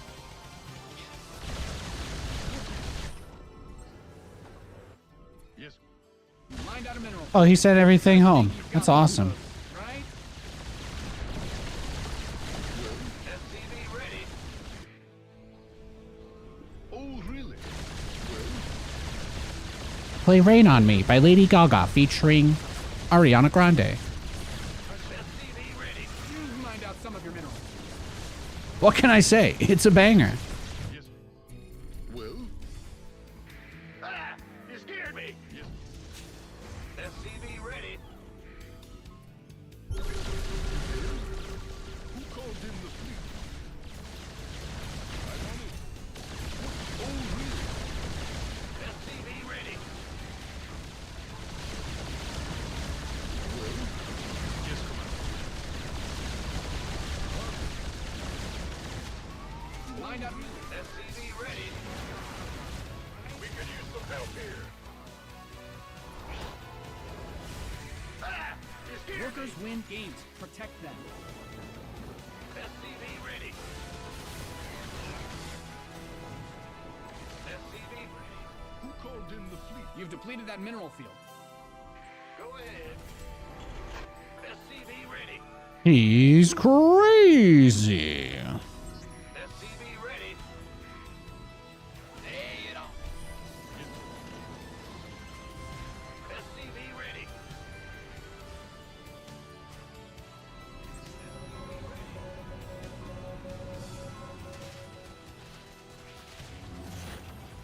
SCV ready. Oh, really? This better be What is it? Nice. Oh, we got the corruptor at least. good. Ah! You scared? Yes. Let's go. In the rear with the gear. Ready to roll out. Uh-huh. Bad news. You think he's just watching and attacking every time my BCs leave my base, basically? That's kind of the vibe he's giving. Big job. No units on the outside, no spotters or anything, right? He's just kind of reacting based on my movements. I haven't looked at this in a long time, but I bet you he's going to go right for it now that I looked at it, right? There's nothing been there the whole game, but he's just going to suddenly go right for it.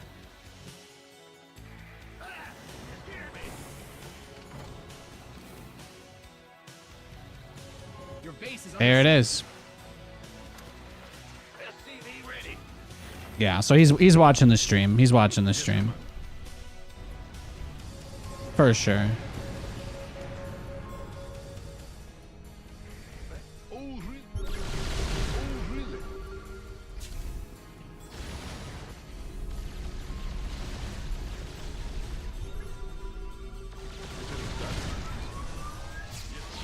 upgrade complete. SCV ready. Got to do the slow drag on the way out to just kill as much stuff as possible. SCV ready. Well, yes. Big. Go ahead. You guys like how I called out exactly what he was going to do right as it happened? I know. But you don't like it when I accuse people of stuff. So am I allowed to say what's happening or not? Am I allowed to say what's happening or not? I know. It's a dilemma. I shouldn't put you in charge of that kind of decision. That's a lot. That's a lot to put on Twitch chat. It is. I don't pretend like it's not. For it to get blown up, did you? Bad news. What is it? What's going on? Yeah. Go for it, bro. Yes, Commander. Good job. In the rear. Let's go. Your command center's got some new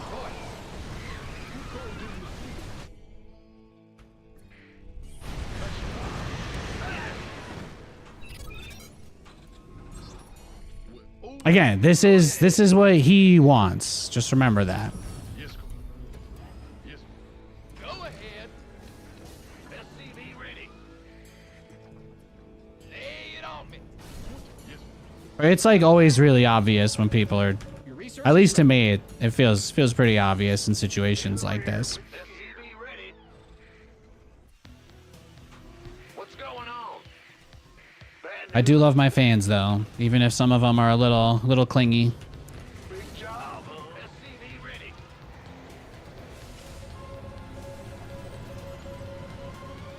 You mined out some of your minerals. SCV ready. Yes, Commander. What is Go ahead. SCV ready. You mined out a mineral field. Good. Pity you don't know enough about Stormgate. Well, Stormgate isn't even out yet. It's going to be launching into Steam Early Access on August 13th. And I'm just going to be playing an early access version of it about a week before then. So that's kind of the best thing about Stormgate is there's no bad time to learn or get into it. It's not even out yet, so there's going to be a lot of opportunity. There's going to be a lot of opportunity to see it and experience it, and there's going to be a lot of people playing it and checking it out, and it doesn't have any pay-to-win mechanics, so, you know, those are all good things. Yeah, the way he's just kind of jumping on me, huh? He's clicking on me in the fog of war.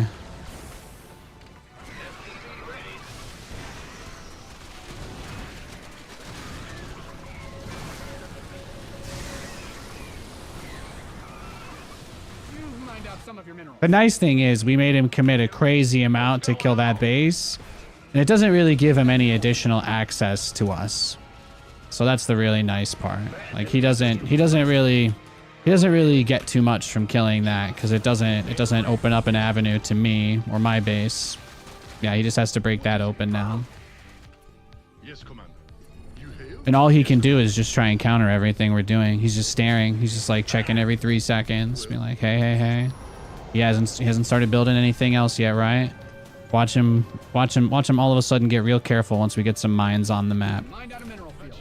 Good thing you've got more of those. Let's have some fun with him. Get some overseers, okay, buddy? Can you build like 500 spores for me while you're at it too? You depleted that mineral field. You mined out some of your minerals. Yes, Commander.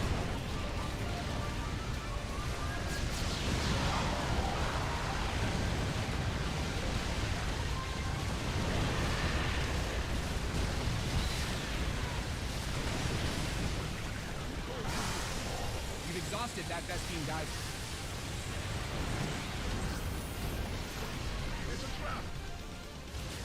Well, I think that's it, right? GG. We'll just dodge. Yeah, see, he was also unranked, right? Also playing unranked. Hasn't laddered for 2 days. Pretty clear case there. We'll just wait for him to log off or queue up for a game. But we won't rematch him because that would obviously be a huge waste of time.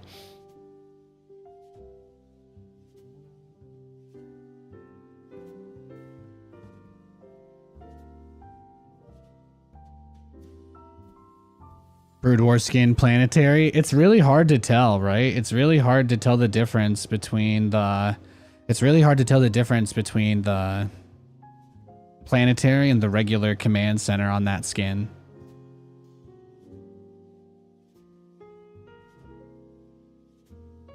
Well, I can keep going through my Steam games. I assume this guy's just watching the stream, waiting to queue up at the same time as us, so we'll just wait until he gets bored, or he'll prove me wrong and queue up for a game.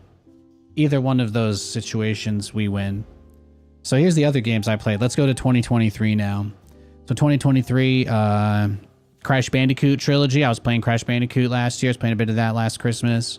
Metal Gear Solid 5. I actually did run a couple missions in that. I wanted to just kind of revisit it a little bit. Persona 3 Portable, which I was playing before the remake came out. Calaris gave me the remake because I couldn't get it immediately. Shout out to Calaris, by the way. Endorsing my RPG addiction.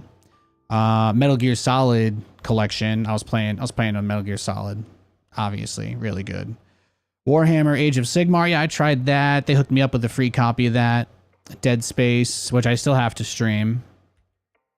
I do have the Dead Space remake. Maybe Halloween this year. We'll finally make it happen.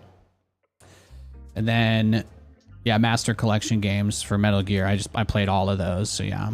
And then Apex Legends, and then that was just back to October last year. Okay, he's in a game. Nice. When people that don't like me watch the stream and I just talk about myself and my life and my interests, you know, that really turns those people off. So that's just what we'll do anytime we've got to wait. Let's just go through my Steam log. But he's in a game now, so we should be able to queue him.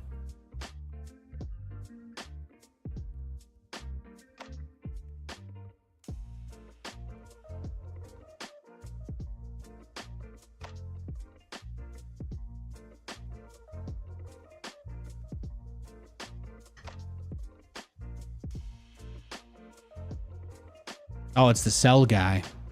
It said he was in a game too. Damn. I'm just gonna leave because I don't think this guy's interested in a serious game. I think he's just gonna cheese me again if I play him, so we'll just avoid him. It said he was in a game though. That's weird. That's weird. Just bad luck. Yeah, but he just won bases every game, so there's no reason to play him. Let's see, I got some emails. You guys want to hear what my emails are today? Now live on your YouTube channel. Yeah, okay. I get emails about myself going live. Spa gift card website sending me a spam email.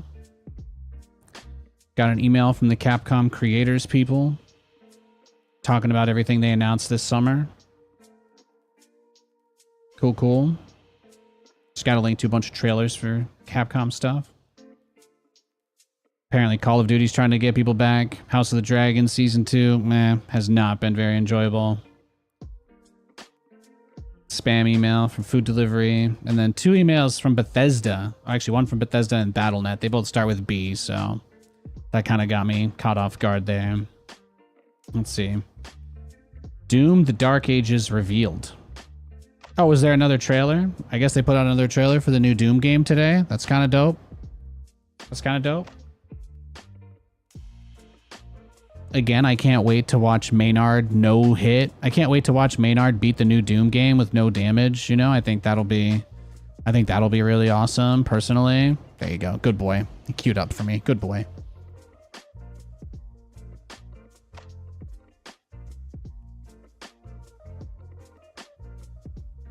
Yeah. All right, DBZA, do you mean Dragon Ball Z Abridged? Yeah, I've seen a little bit of it. I watched more of the Yu-Gi-Oh! Abridged, though.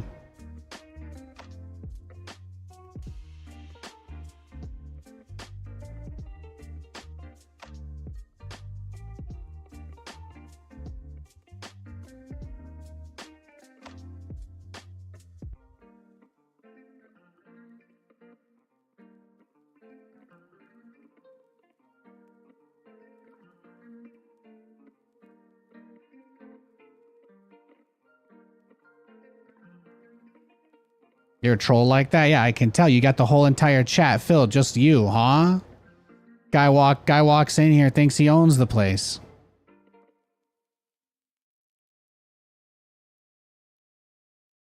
Okay, we got a Grandmaster Protoss for our next game. At least it's not the same. At least it's not some guy that I've played 500 times this week, though. I don't recognize this name, so that's a good thing. The less I recognize the name, the better.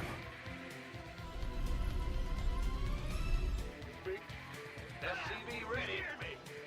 What's going on? Yo.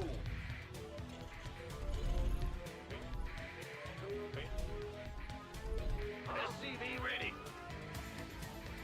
Big job. Man the rear.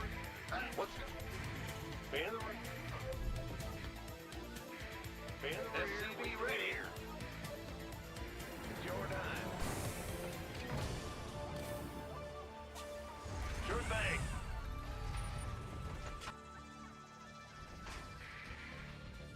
Man the rear with the gear. Yeah.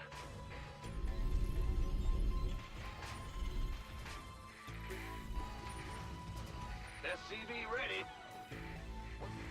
What? Huh? Bad news? Huh? Bad. What's going? Bad news? What? Bad news? SCV ready. Yeah, yeah.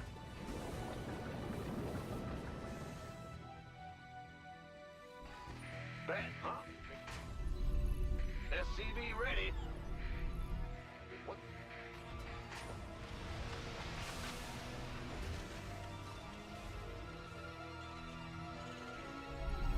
SCV ready. Go ahead.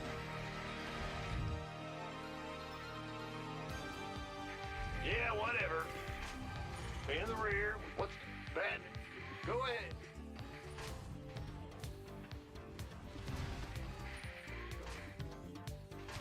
Big job. What? Bad. The Grim Reaper has a Command Center 2.0 ready to go.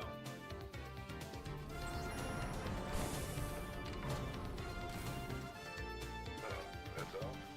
He's a Grandmaster Protoss is who we're up against this match. SCV ready. Huh? Big job, huh? Woo-hoo! SCV ready. The Grim Reaper. Every Protoss I've played today, every single one has one based me. I've gotten one based by 3 different Protoss players today, so I just, I'm like, please God, don't let there be a robotics facility building outside my base. So let me get one macro game in today. Let me get one macro game in today that isn't against a frickin' psychopath. Show me who you. What? Bad news? Ah! You scared me! You're the boss. Go ahead. SCV ready. Where? Add-on done. Swap away. Yeah, baby. This ought to be good. Yo, Stavka, what's up, buddy? You're the Reaper. Happy Friday, man. Always a pleasure. Huh?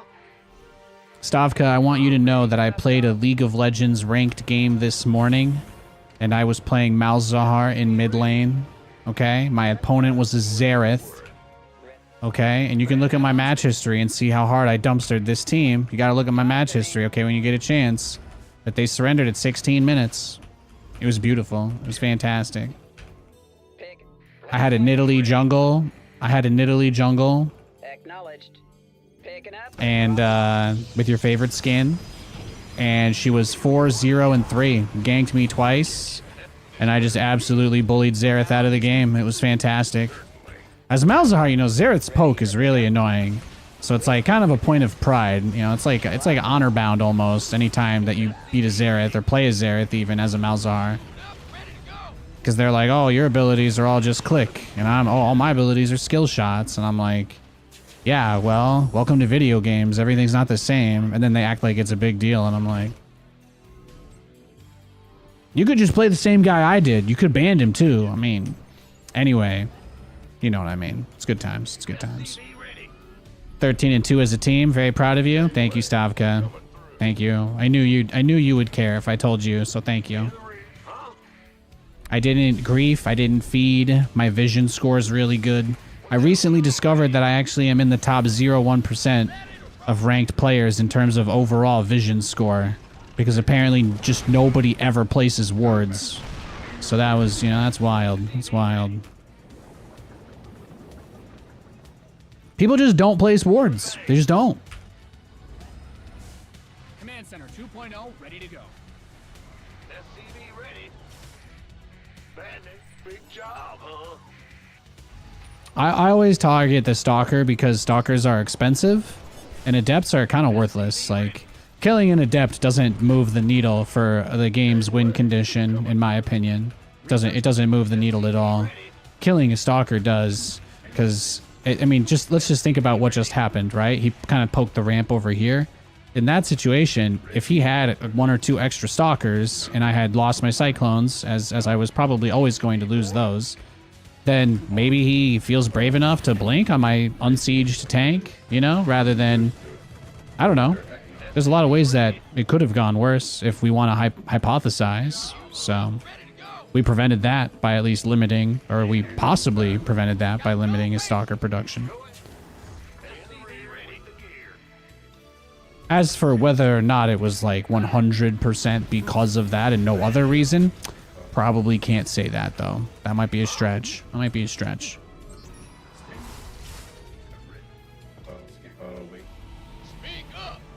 What's like the biggest fallacy people fall on, right? Is the correlation does not equal causation.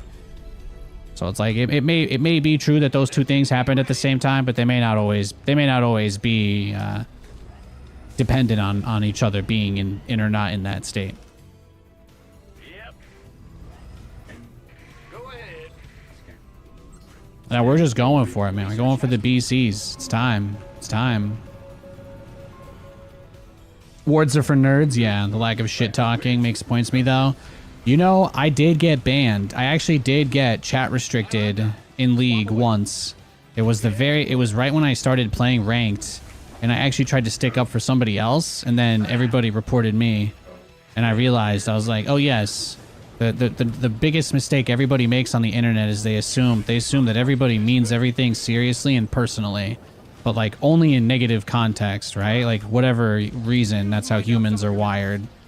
So people are kind of incapable of not reacting to things that they feel like is an attack on them or their beliefs, you know? So it's like all these trolls just kind of exploit that forever. So funnily enough, playing through League and dealing with that and realizing that the smartest thing to do is to just keep my mouth shut, report, and move on. You know, that was I'll put that in my utility belt of lessons I've learned over the years. SCV ready.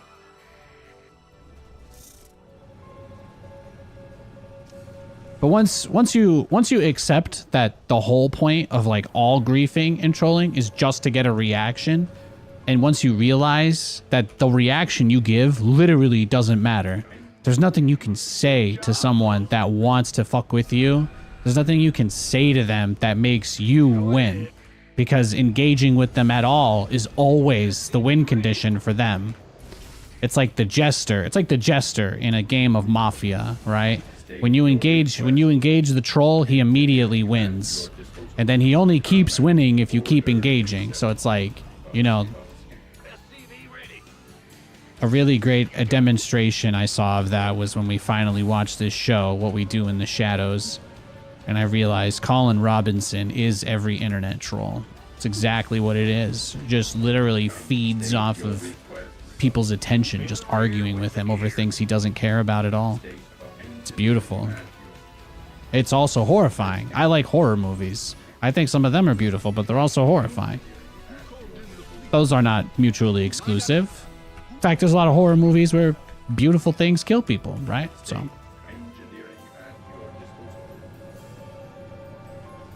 it's got a lot of zealots. It's a lot of zealots. Big job, huh? This is gonna be tough. I gotta get a lot of battle cruisers. He's got so many zealots. Oh, I don't know about that. Nah. Nate, you gotta put like, yeah, eBays. Put eBays in front, get a wall off, get building armor. Upgrade complete. Get building armor. It's gonna cut into your battlecruiser production. Yeah, of course it is. Yeah, you can't start 3-3. No. My brother in Christ is about to A-move you with like 500 zealots. We absolutely do not want to base trade him like that, because I don't have enough BCs to kill him yet. But remember that, guys, when people are messing with you and trying to get your goat, you have to remember there is no winning. There is nothing you can say to those people that makes you win. Biggest finger you can give him is walk away. Request. Command and coverage. And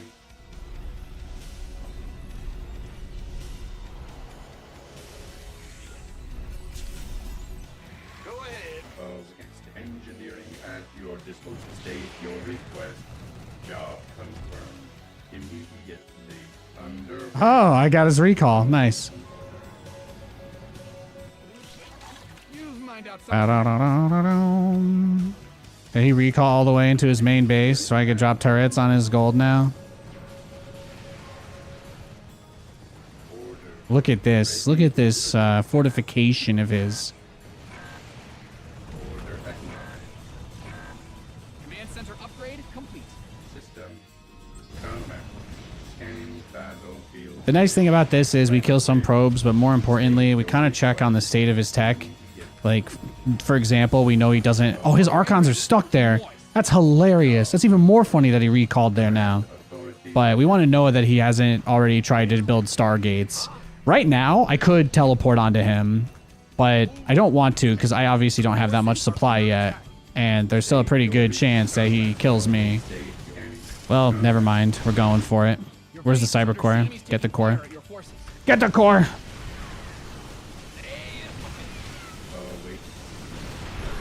Yeah, I don't want the siege tanks shooting the... I don't want the tanks shooting at the planetary. You see how he's having a harder time now because the planetary's not being killed by the tanks? You see how much that helps? That's huge. Huge. You didn't build your base just for it to get blown up, did you? And we did get the cyber core, so now while he rebuilds it, we go for the upgrades. We go for the gateways. Some bad guys closing in on your army. SCV ready.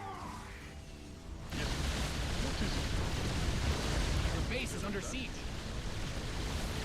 Well, yeah, he got one last warp in off of that, it looks like. Who called in the fleet? What is it? Who called in the fleet?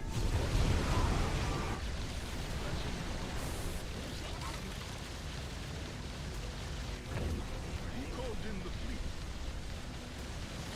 Oh, really? Yes,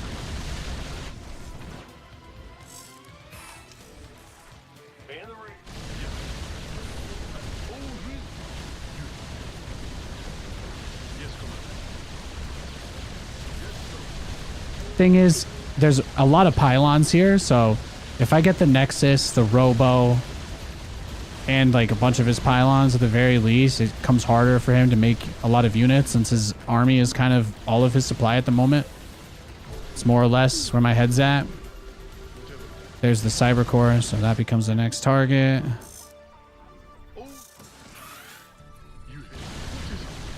Actually, rally everything on top of the mines in case he tries to dive it.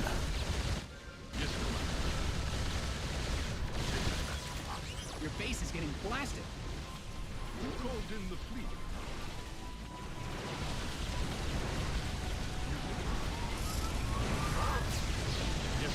Oh, right there. Yeah, just like that. Guys are depleted.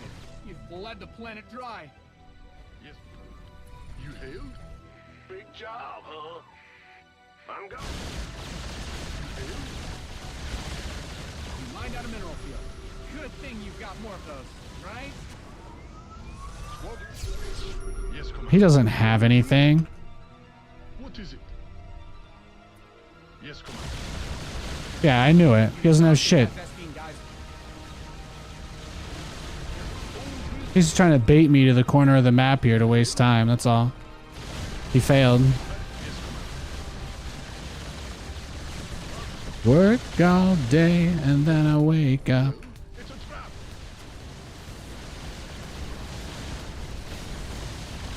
You've depleted that mineral field. Pin this replay up on the wall. Beautiful. He had so many charge lots, right? He had so many charge lots. That was a little out there, huh? And a lot of zealots. Nate not letting the Wookiee win? No. No, I can't. I had to do it to him.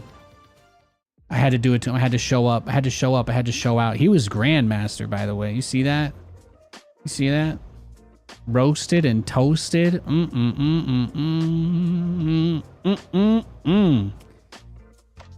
Part of our weekend plans. We were talking about our weekend. We were talking about weekend plans. Katie and I we're heading up tomorrow to see. So we moved our plans tonight. I think I'd mentioned yesterday that we were gonna go up to Uptown today, but we're doing that tomorrow. We're gonna do that tomorrow. That should be nice.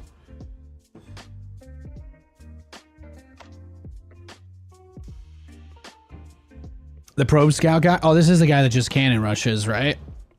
I'm just gonna leave. I'm just gonna dodge this guy because this guy just cannon rushes every game. As soon as he's in a game or offline, we'll queue up. I can't stop. The toss is your canvas, exactly. Somebody appreciates my art.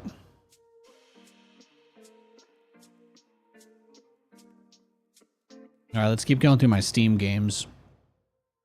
So if we go back to September, Counter-Strike 2, Texas Chainsaw Massacre. Yeah, we played that. We tried that. Cyberpunk 2077. I tried that out when they dropped that big update for it. July last year, Red Dead Redemption 2. We played a lot of Red Dead Online. Dead by Daylight. We tried that again. I think for the Wesker release. Typing of the Dead Overkill. I tried that. Exo Primal. I tried that. Resident Evil Village, because I played the Shadow of Rose DLC. Gears 5, because I think I wanted to play a multiplayer match of Gears, so I booted that up. I tried Mechabellum a bit in June. Then I was playing Spider-Man, the Spider-Man remaster last May. And then in April last year, I tried Dead Cells and Bloodstains, Ritual of the Night. I was playing more of that. I was playing some Goat Simulator in February last year, and then Left 4 Dead last January. So, and then it just falls back to 2022. I play a lot of games though. I play a lot of games. I like video games. Ever play Final Fantasy Online? Final Fantasy 14 Online? Yeah, I played. That was actually one of the nicest communities of players I think that I've ever been a part of. The player base there is really awesome. Yeah, I played a lot of Final Fantasy 14 Online. I went through. I think I got into like Stormwind a good bit, and then I stopped. But I really enjoyed it. I really enjoyed it for the time that I played it. It's obviously a very time-consuming game, though. And monthly subscriptions for stuff are things I generally try to avoid. I bought like a 6-month pass when I got into it because I was going hard and I knew I was gonna play it a lot that summer, and it was very fun. But yeah, then a bunch of stuff happened. You know. Stormwind, yeah, whatever the first expansion was. I played through the entirety of A Realm Reborn. I finished the Realm Reborn storyline, and I got my flying mounts. And stuff. I got all of that. I got like a dragon thing I can fly. I was like a level 90 dragoon or some shit. People would call me lol DRG because I'll backflip off the level during the middle of the raid boss fight. Okay, yeah. What they didn't realize is that I wanted to, so. What's going on? Huh? Be in the rear. Ah! Bad news? Yeah. Be in the rear. No, the very first time I played that game, somebody with a bard character was at like the town fountain in the first area, and they were just using their flute to play the Banjo-Kazooie theme. And that was the first time I played Final Fantasy 14 Online, and I was just like, these are my people. It's a good vibe. Everybody, there's just like 50 people sitting around some person just playing banjo music on their flute, and I'm like, I'm one of them now. It's a good time.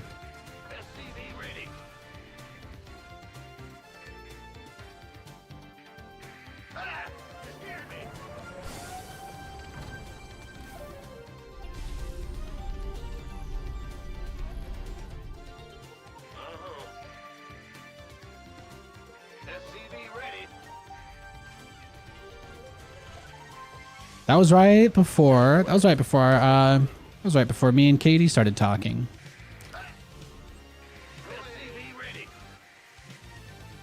My one friend who worked at Blizzard and now works, and then worked at Riot and now works at Epic. They had a pretty cool free company. They're like a super crazy, chronically online gamer person like me. So obviously, you know, you run into those people, you find them in your life.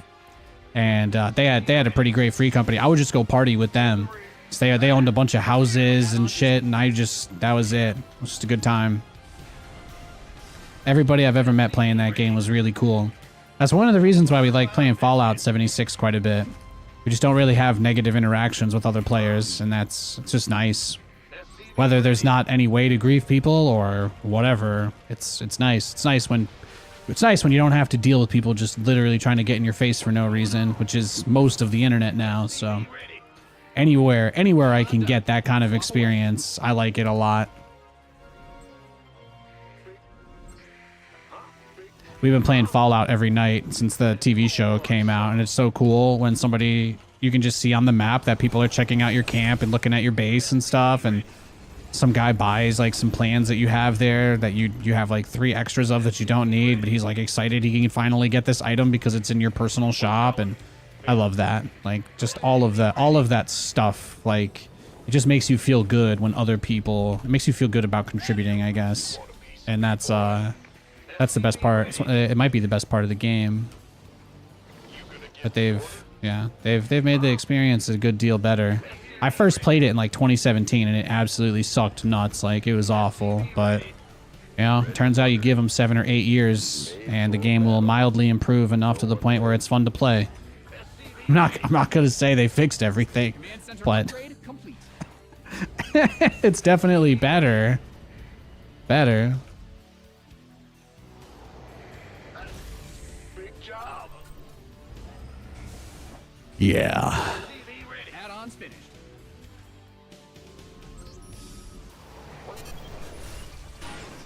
No, my wife and I, we play Fallout 76 together, and we both use flamethrowers, and it's amazing. We just cook everything together and maniacally laugh while doing so. It's fantastic. It's a good time. It's a good time. It's not much, but it's honest work. Add-on done. Swap away. It's not much, but it's honest work.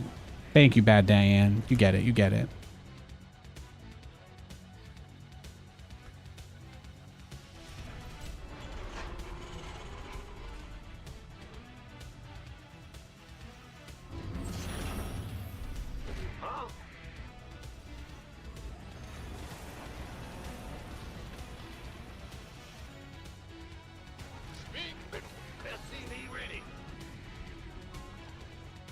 Transformation systems, Go ahead.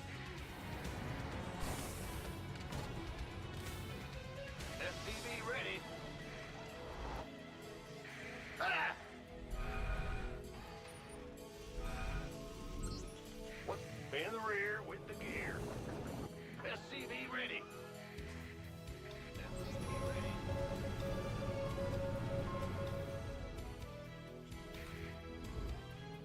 You've mined out some of your numbers.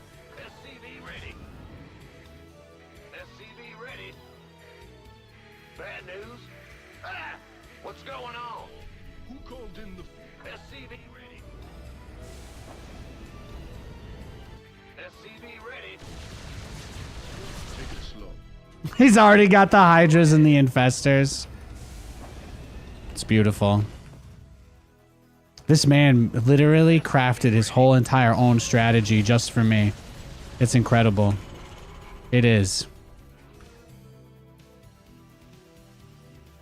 Well, he wants this to be a turtle fest into mass species and nothing but. We already kind of knew that's how he likes to play, so he's gonna rush up to his hive and try to kill us with Hydra Viper as fast as he can, and we are gonna try and survive against his attacks and just get as many battle cruisers as God will allow us to have, and that's it. Yeah, whatever. In the rear with the gear. Upgrade complete. Yeah, it's important to keep in mind that content creators understand the number one thing that gets people to click and interact with stuff online is rage bait, and having an overly negative position on a lot of stuff has become like kind of chic, you know, as like a sort of rebellious against the state of the world thing where everybody just has to constantly point out like very cynically how awful or whatever everything is or isn't. But I think that as somebody who at least played the game a long time ago and knew about all the issues that it had and had to deal with them, you know, I can say that they've improved on it meaningfully enough that the game is quite enjoyable now. I'll say that. Completed that mineral field. Command Center 2.0 ready to go. And I guess somehow they didn't do this at any point in the last 8 years, but they, for the first time, the big update they did for this summer, they actually added to the map. So the map got bigger. The actual overworld map got bigger for the first time. Mind-boggling to think that that's supposed to be some sort of achievement for a game that's 8 years old, but here we are.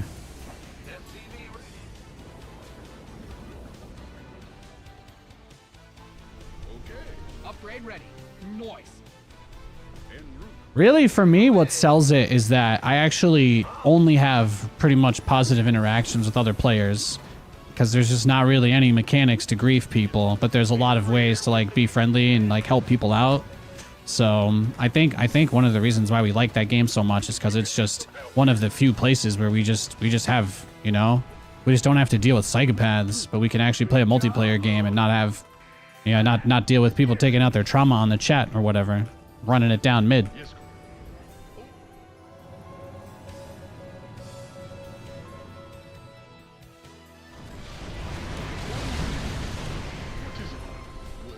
It's like why playing Fortnite is fun, because you just have extremely limited ways to communicate with people. So you're either funny, or you're like, wow, did he really build swarm hosts? I guess he's just upset. That he hasn't been able to swarm host rush me in a long time. I don't know.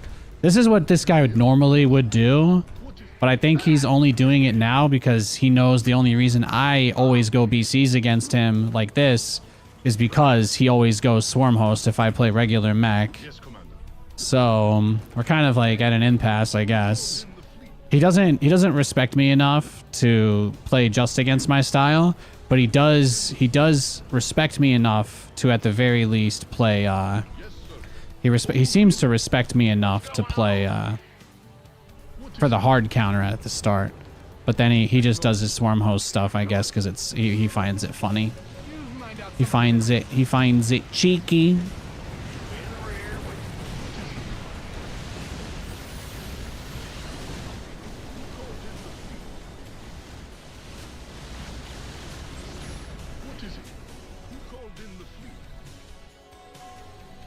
But you have to assume that his plan is to just try and bait me to fly my BCs across the map so he can mind control them all and kill them.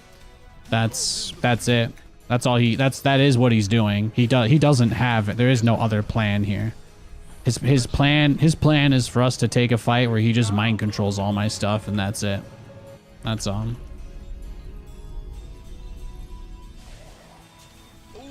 He has no plan. Your SCVs are being liberated in the worst way.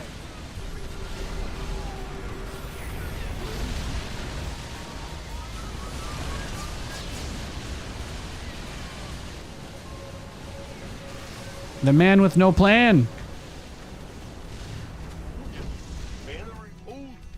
Patching you through.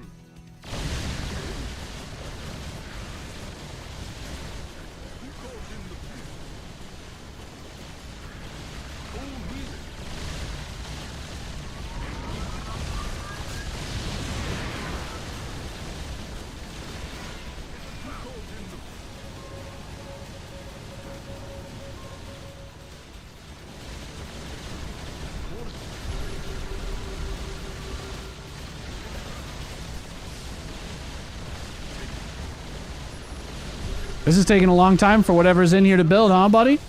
Upgrade ready. There we go. Go ahead. Yes. What is it?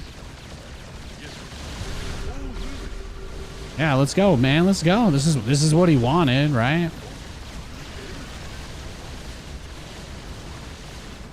As far as I'm aware, this was like his whole plan was for this to be the state of the game, so.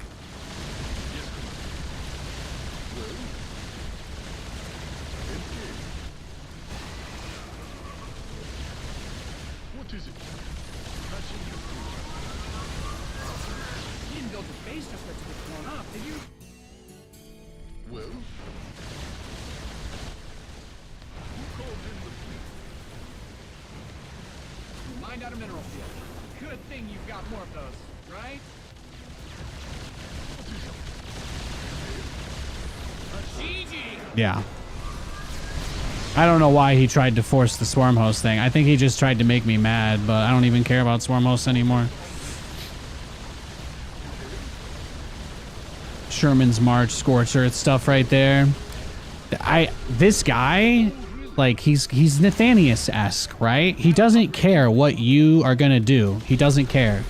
He has one goal. He has one goal, which is to use swarm hosts as much as possible. And it may not feel that way because I play him a lot and you don't see them that often.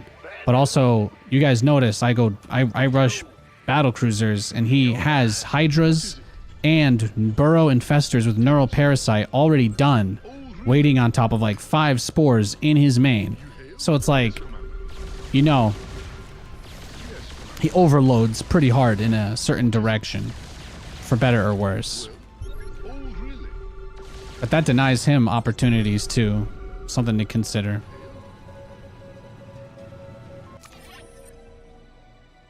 Yeah, let's look at the build this time. He rushed it a lot faster than the game we played about an hour or two ago. Let's see. Got text from my boo thing.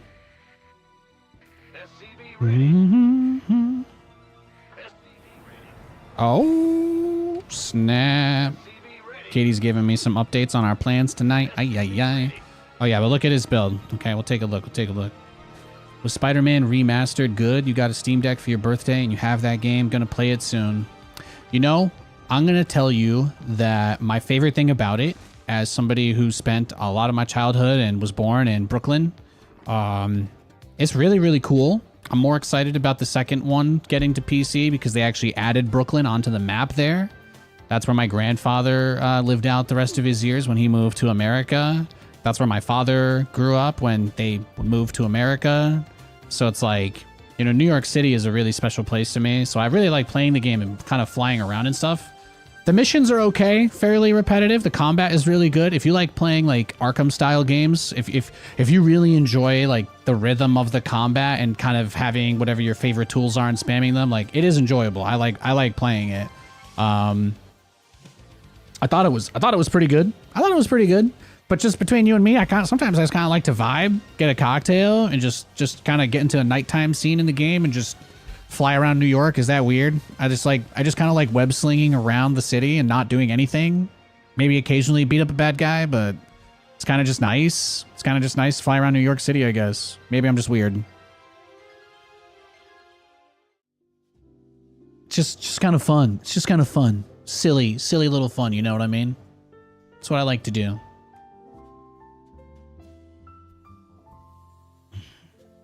It's like playing Flight Simulator just because you want to just fly around everywhere and just look at stuff, you know? You're not trying to do any of the missions or the goals. That's what you want to do, just swing around. Yeah, that's pretty fun. That's pretty fun. I like it anyway. You climb on top of the Empire State Building and just look at everything. Like, it's just kind of cool. I don't think I'll ever beat the game. I'm not going to say that it's like... It's got a pretty standard storyline. Like, if you're into that, you're into that. But I definitely was more drawn in by the appeal of, like, I kind of want to just see how realistic the map is, so... There are missions in Flight Sim? I don't know. I assume there's stuff people do in the game other than just fly around aimlessly, but I've never bothered to check or find out, so... Maybe it's possible the only thing there is to do in the game is fly around aimlessly, but I've never tried to do anything else. I've never opened any of the menus. All I've ever done was load up the game, crank the graphics settings to max, and then start playing at like 10 FPS so I could take a screenshot. That's it. That's not true. I actually also flew. Before Katie and I were living together. I played Flight Simulator and I flew. I made her a little video. I'm a nerd. Okay. I sent her a picture. I was like, "Hey, I'm outside. I landed my Microsoft Flight Simulator plane." Said I crashed it into the lake by your parents' house. Said, "Come pick me up." Say I managed to down myself in the river. You scared me. SCV ready. And that's the story of how Nathanias got banned from flying planes anywhere near the Skagit River. There you go, guys. There you go. It's a true story. Just to be completely clear, they have damage in the game, and I didn't blow up. I just had to make a hard water landing. That's all.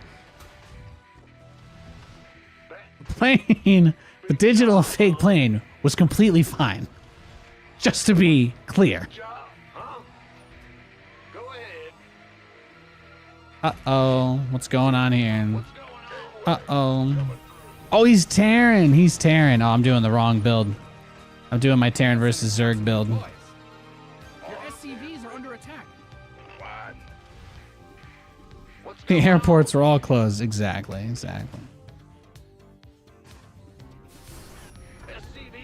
Well, the only airport from Washington State that they have in the game is Seattle. So it's like, I don't have a lot of options. Okay? I mean, we've driven past at least 5 or 6 different ones I've never heard of since we've moved out here. Okay, there's Everett. There's an airport in Arlington. I don't know if it's a commercial airport, but they have one. There's an airport in Bellingham. Okay?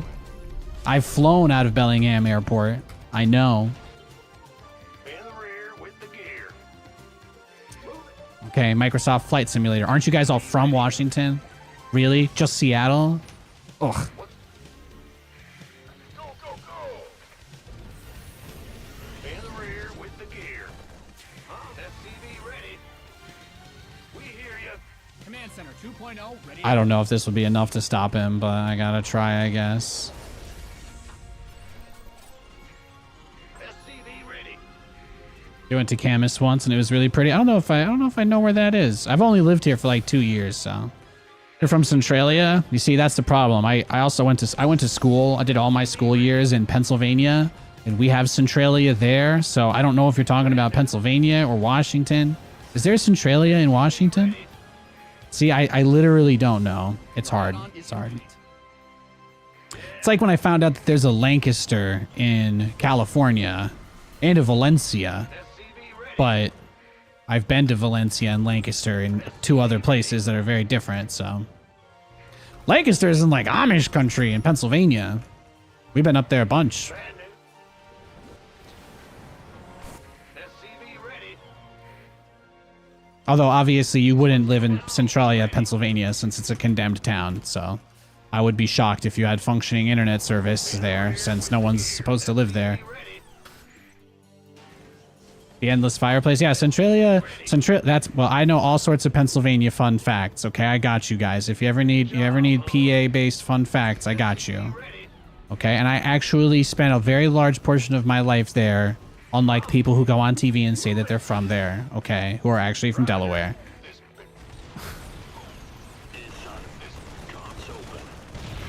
Well, I traded a little bit, but I think we're cooked here, right? I don't have anything else. I don't have anything else. Workers win games. Protect them. Ready to blunder. SCV ready.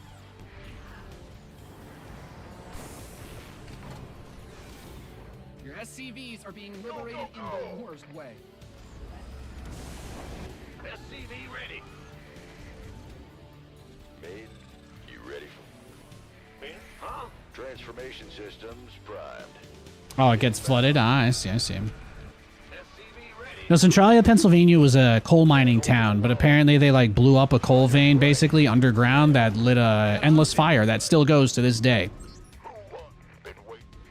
Just a big ass natural gas coal mine that's just been burning for like 50 years now. Or something like that. It's very real. SCV ready.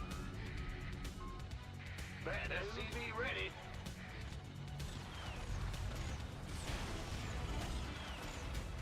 on done. Swap away. SCV ready. Well, if he does that, that's not enough to kill the command center, so that's kind of nice. Fire the tunnel. That's kind of nice. Wait.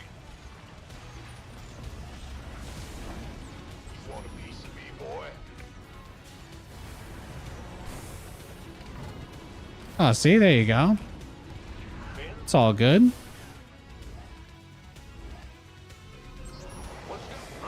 This guy's Grandmaster. It's TVT.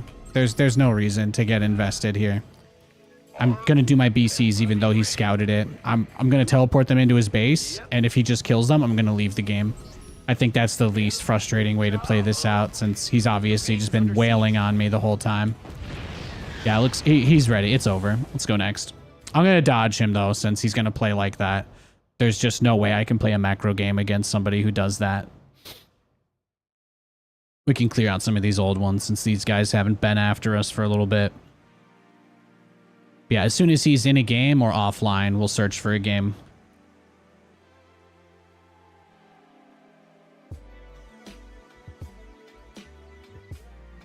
Hey, Texas. Makes you miss the Persona 5 streams. They were pretty lit, huh? They're pretty lit. It's good times.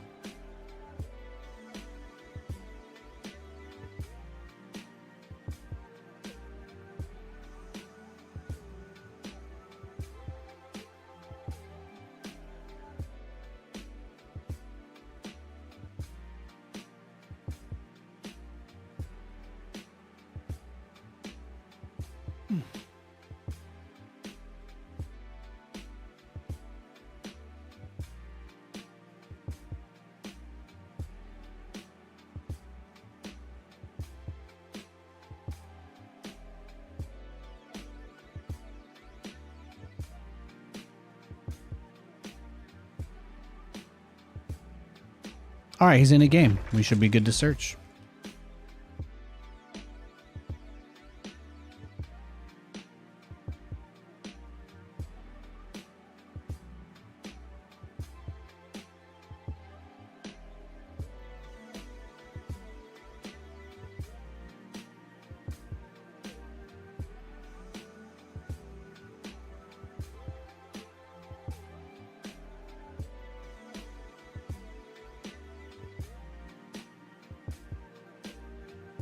All right, we got a game. It is a Terran. We got TVT.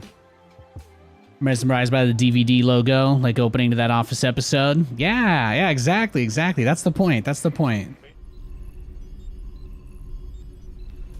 What's going on? Go ahead. I just haven't found a morally acceptable way to have the bouncing DVD logo on this screen, unless I have the background behind me. I could turn off the. I'm working on it. We've gotten a lot of work done on this room, but I don't want to like have the green screen off until I actually have kind of a set behind me of some kind. Because right now it's just the dog bed and a poster on the wall, but we're getting to a place where we're going to be able to get a shelf or two in the near future and try and put some like my StarCraft Collector's Edition stuff and all that up and kind of make it look pretty. So that's what we're working on right now, but. We're being, again, we're just being deliberate and slow with our decision making, so that we don't do anything that we don't need to. What's going on? And then I will have a rectangular frame around me, and then I can put the bouncing DVD logo in that frame. SCV ready. Still cool? Thank you. I'm always trying to think about ways to make it more interesting or just fun to hang out. Bad news. Sometimes I zone out and just stare at that DVD logo while we're queuing for a game. I do it too. Job, huh?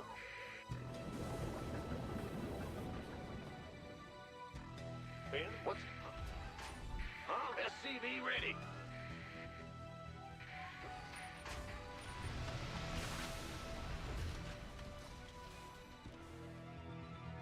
Will do. SCV ready. How about the natural nuclear reactors, which are also still cool, Nate? Oh, okay, I see. Thank you. I appreciate that. You just waved. You're the guy or the girl waving at the person behind me, and I'm like, oh, hi. Oh. You just Peter Parkered me. I get it. It's fine. Nothing personal.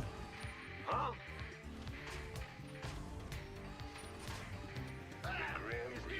Command center upgrade complete. Right? Fair enough. Yes, indeed. Yeah. All right. I'm going. SCV ready.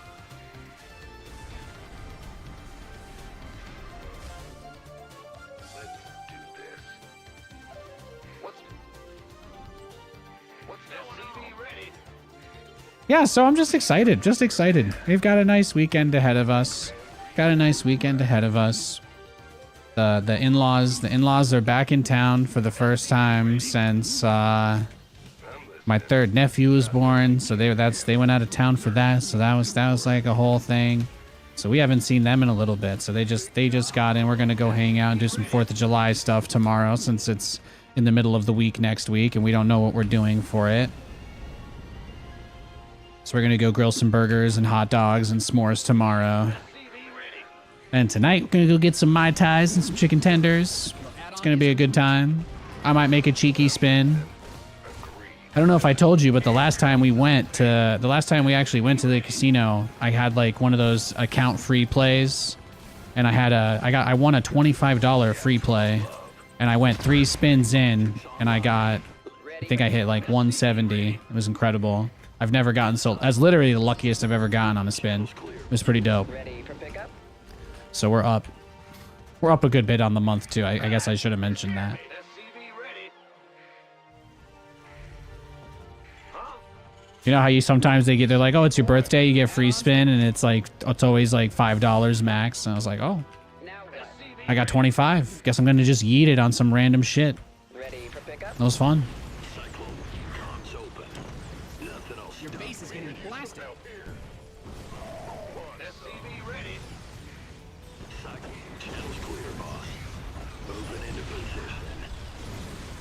Picking up or dropping off? Understood. SCV ready. Your SCVs are under attack.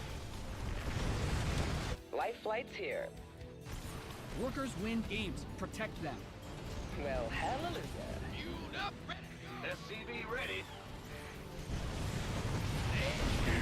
Enemy contact. ETA, 1 minute. Heading out. Will do, Command. SCV ready. Inbound. Now what? Talk to me. Oh! SCV ready. Red wine supernova, biatch. Waiting on you.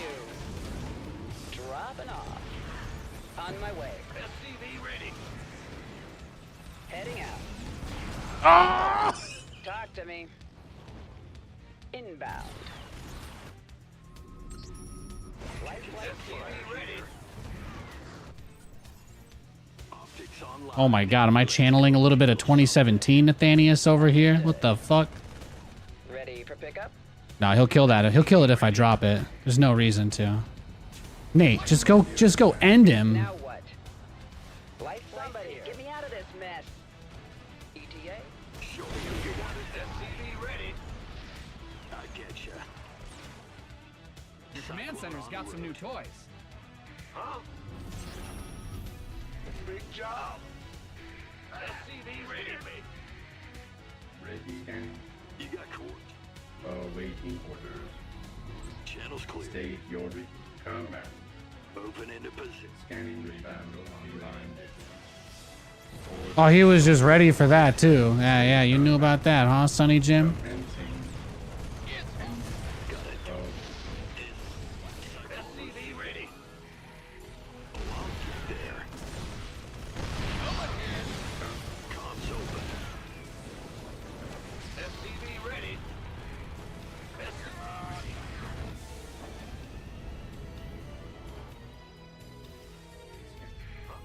Go ahead. Scanning battle. SCV ready. SCV ready. State your engineering. State and Ah! SCV ready. SCV ready. scan. And Ben. command. SCV ready. SCV ready. Your add-on is Your complete. time. European chocolate is much different from US stuff. Oh, dude. European chocolate's fantastic. Yeah, gotta admit. Oh, what's that? What's wrong, boo-boo? What's wrong, honey boo-boo? Gangway coming through.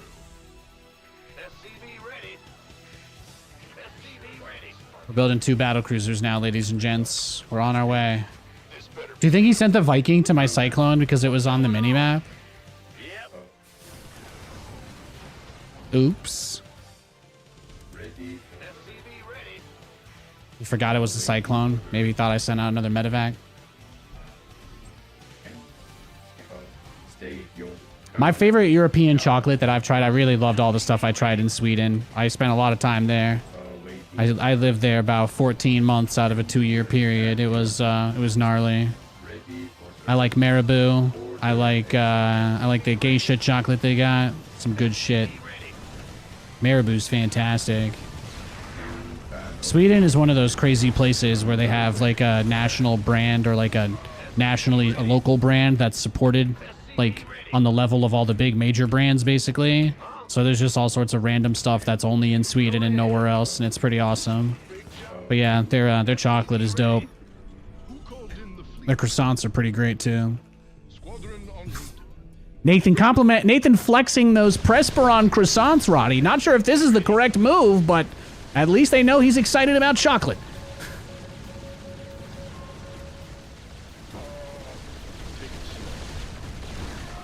G unit.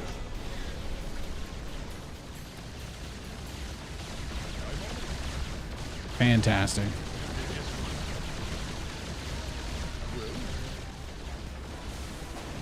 You'll love to see it. That's my quant right there in the chat. That's my quant.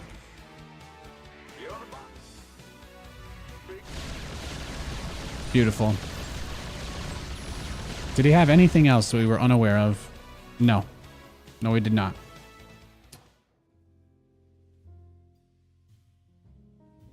Whew.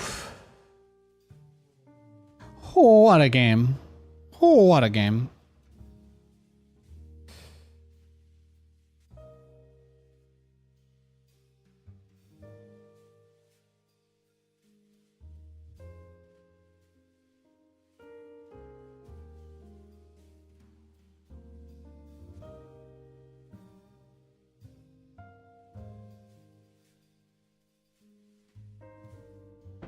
All Europeans hate Hershey's. Well, Hershey's is. I'm not gonna attack this on anybody's preference or taste, but I will say I personally do not really enjoy anything that's based in high fructose corn syrup. Anything made with high fructose corn syrup I find to be far inferior to a sugar-based substitute. And I think there's a reason why high fructose corn syrup is not available all over the world. So, yeah, just unfortunate reality, right? Glory begins. It's the same reason why the only sodas you'll ever see me drinking on stream are either zeros or they're the Mexican cane sugar ones. I'm not a big fan. Not a big fan of the corn syrup.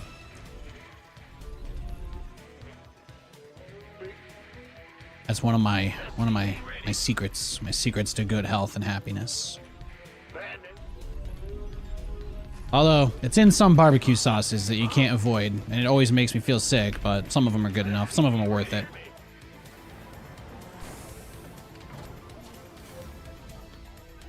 The other thing with Europeans and American food, if you want the real test, the easiest way to find a European spy anywhere in the United States is to offer them root beer.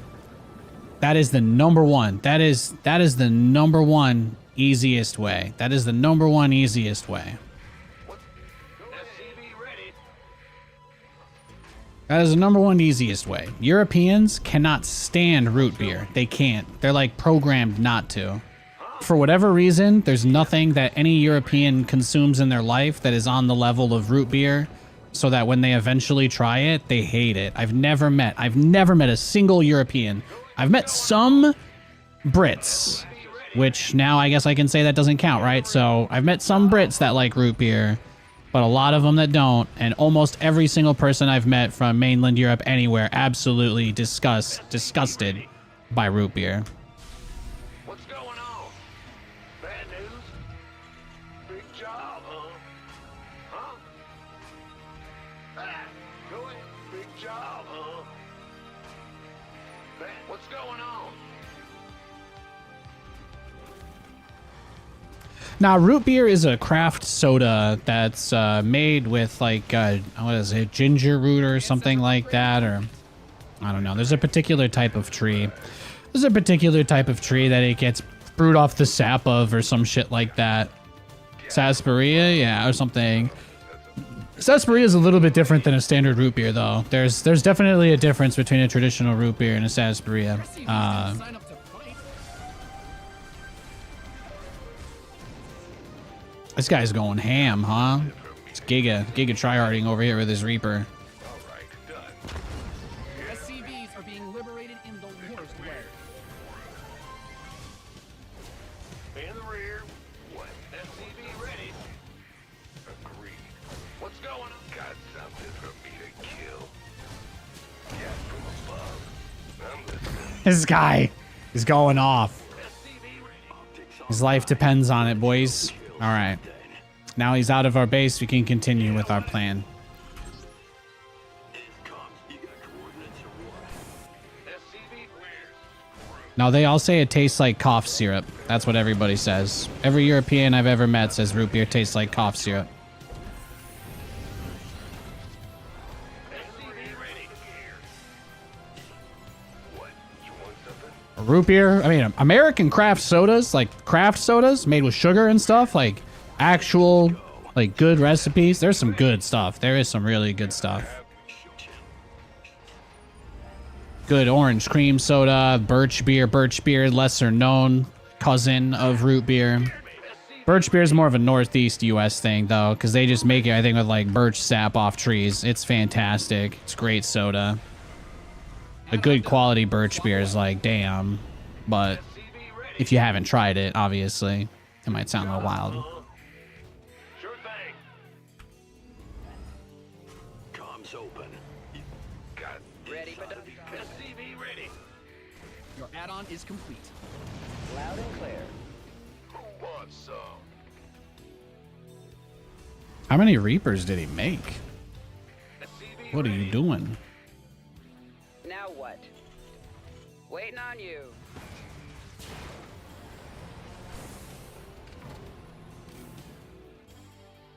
On my way. SCV ready. Add-on done. What's like the etymology or history of root beer? You know, I really have no idea. In the pipe. Wow, he didn't even leave any units in his natural. He's like, oh, I know where this drop's going. I know where this is going. Drop. Waiting on you. SCV ready. Will do, Commander. Gangway. Coming through. Cyclone receiving. SCV ready.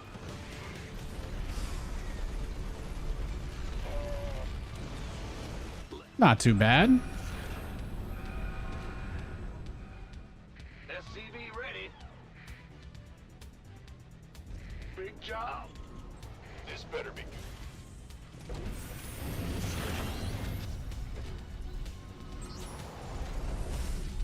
You who? What? You want? Fear the Reaper Man. SCV ready. Fear the Reaper Man.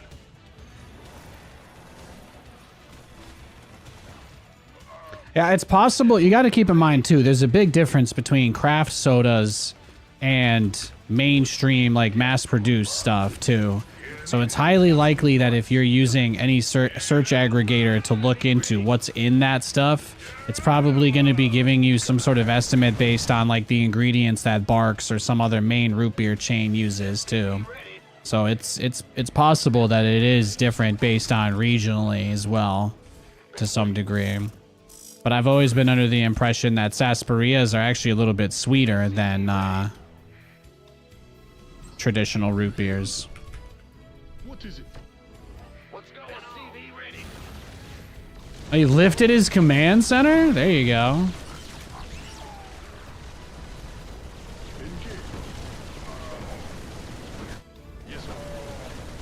SCV ready. I'm on. You almost got it. Launch system again. En route. Yes, sir. SCV ready. Oh, really?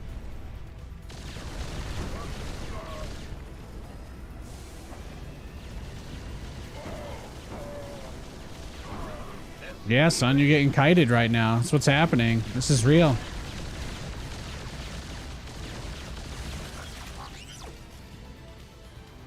It's a trap. Fantastic. In the rear with the gear. It's a good start. Who called in the fleet?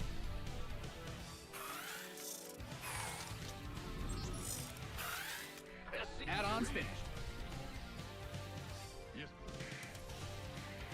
Your forces are under attack. Bait him through all the widow mines. ready. Full attack. Your research is ready. The enemy's taking fire at your forces. SCV ready. At least he's eating the mines. That's really nice. Oh, really? Yes, Commander. SCV ready. Take it. SCV ready.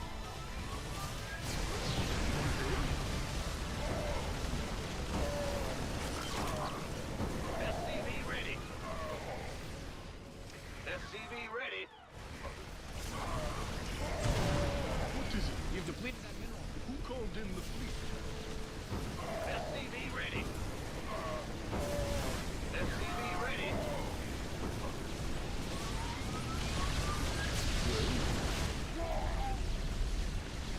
SCV Some bad guys closing in on your army.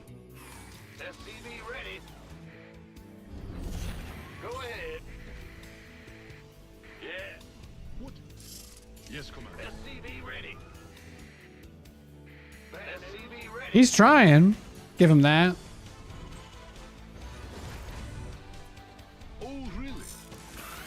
SCV ready.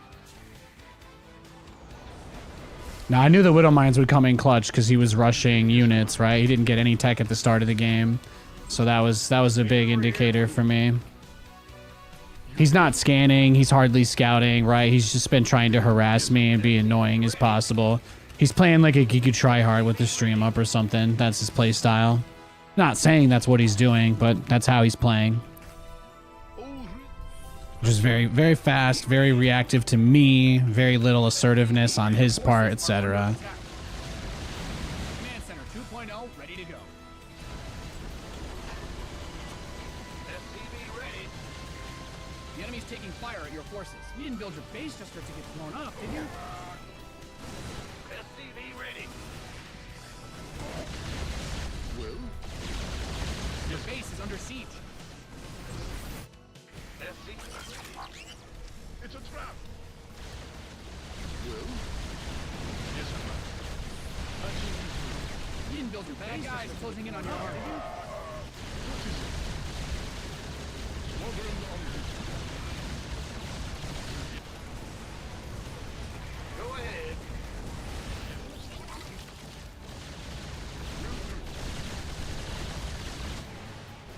Oh yeah, he's cooked. Closing in on your army.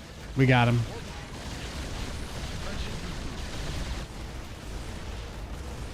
Upgrade complete.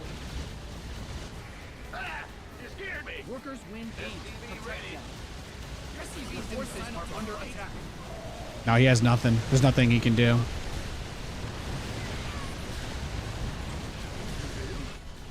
SCV ready. It's a trap. Your SCVs are being liberated in the worst way.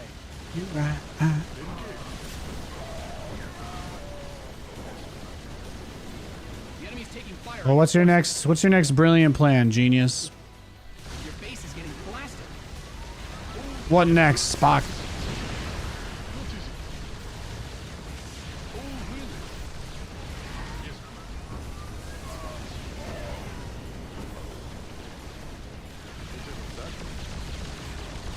Patching you through. Commencing bombardment. A phenomenal finish.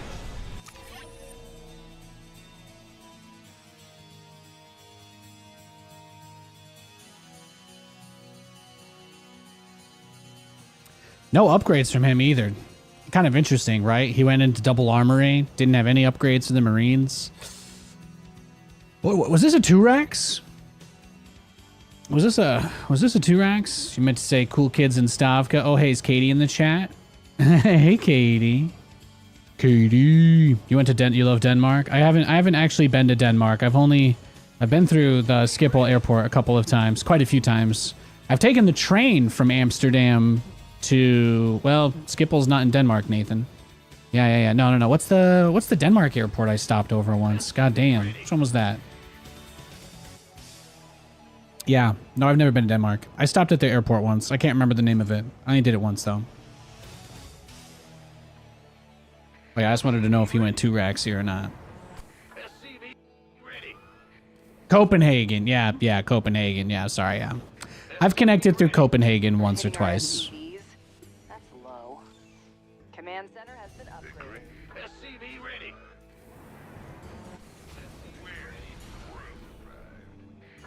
SCV ready. The Grim Reaper. SCV ready. Command center. Oh, just regular Reaper production. Okay, he just did a regular Reaper expand then.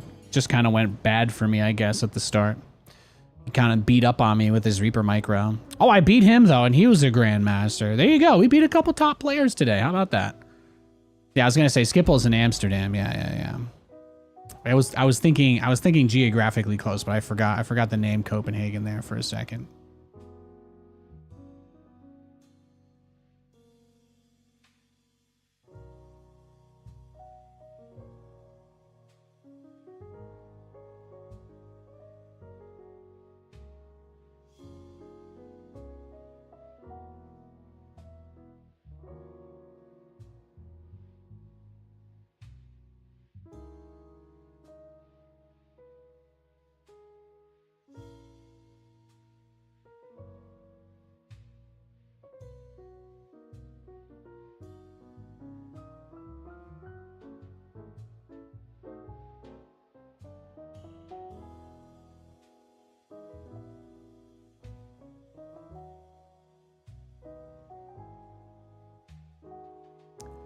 What was I doing in Sweden for 14 months? There was a TV station that bought a tournament organizer in esports way back when. And this was the guy that was rude to me yesterday, right? I have a feeling he's gonna cannon rush me or something. But yeah, there was a tournament organizer that ran a StarCraft league. That was like an online tournament that they did like 3 or 4 times a year. And yeah, so we were owned by Nyheter24. They were News 24. Their office has since been, that whole office building has since been turned into Hotel 6 Stockholm, which I've also been to. EA put me there for the E3 thing I did for them. Nicest hotel I've ever been in, hands down. Maybe the only thing close to it was the Vidara in Vegas, but very, very nice. I highly enjoyed it. EA also completely paid my minibar and room bill, so I mean, I'm very biased there. But regardless, before it was a hotel and when it was an office, we had a studio there. They rented an apartment for us downtown by Tekniska Högskolan. So it was only like 3 or 4 SL stops from T-Centralen. So we would just hang out there. That was where De Muslim and I lived with Pontus, who was the tournament organizer guy. But he was not from Stockholm, so yeah. Or I guess he was living in England at the time, so he runs Twitch partnerships for England now, I think, or that was his thing for a long time. Very cool guy. But yeah, it was called Fragbite. It was called Fragbite Masters. We did Fragbite Masters StarCraft. We did like 6 or 7 seasons of it, or at least it felt like that. But we would just go over there for like 2 or 3 months at a time, so... First, I lived in Tyresö because we ran the broadcast for the first 2 seasons. First 2 or 3 seasons, we broadcast out of Tyresö. So I was living with the Good Studio guys, a bunch of Dota people, if you guys know, like Wagamama, Wepaz. Wagamama, I think he's doing Dota. I think he's actually working Dota at EWC. Too Good, Semler, although he kind of went off the right-wing crazy train, right? We don't really talk about him anymore. But... yeah, and Ben, obviously, Demu. Demu lived there with me for a long time. So, I spent a lot of time. I spent a lot of time with Demo out in Sweden, and we just did a bunch of different seasons of it. We ended up getting sponsored by Estrella Chips, which is a Swedish potato chip brand, and we were sponsored by Comvik, which is an internet service / phone service provider in Sweden, and we were also sponsored by McDonald's. That's right.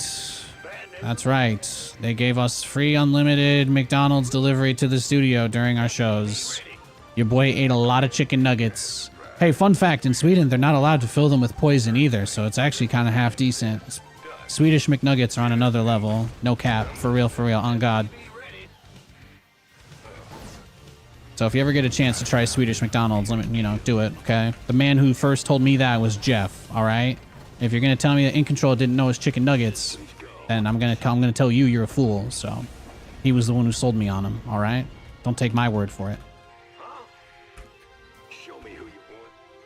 I'm listening. Cyclone. Fear the Reaper, man. Nothing I can't handle. On the way. This ought to be good. SCV ready. Add-ons finished. No, but they have like requirements about how it's like percentages of the meat that are sold at like restaurants and stuff in Sweden have to come from Sweden. So even McDonald's is held to that standard where they have to serve some Swedish quality like meats there or whatever. So it's kind of interesting. Kind of interesting how that works. SCV ready. I love Sweden though. I definitely fell in love with it spending a lot of time there. Little something. Who won? Bandit in the rear with the gear. Move. You want a piece of me, boy? Ready for dust off. Add-on done. Swap away. Go ahead. Ready for pickup. SCV ready. ETA 1. Show me who you want to die. Gangway coming through. In the 5x5. Dropping off. SCV. Your add-on is complete. Understood. Let's go. Heading out.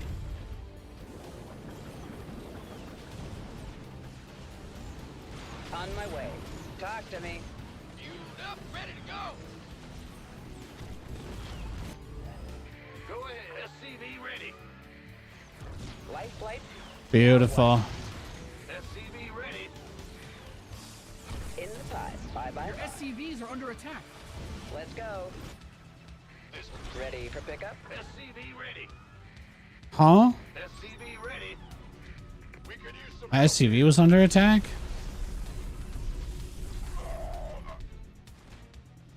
Now SCV what? ready. Adjusting for SCV your ready. coordinates. Moving into position. Light flight's here. Talk to... Where's the emergency? Cyclone receiving. Armed and ready. Your SCVs are being liberated in the SCV ready. worst way. Oh, is that just like a disruptor drop? He's got like a disruptor drop or something. I think that's what it is. Yeah, he's just got like a disruptor drop. Waiting on you. SCV ready. That's all. Yeah. That's why he doesn't have anything. Add-ons finished. It's a bad build matchup. SCV ready. Light flight. Big jump. Huh? SCV ready. Go ahead.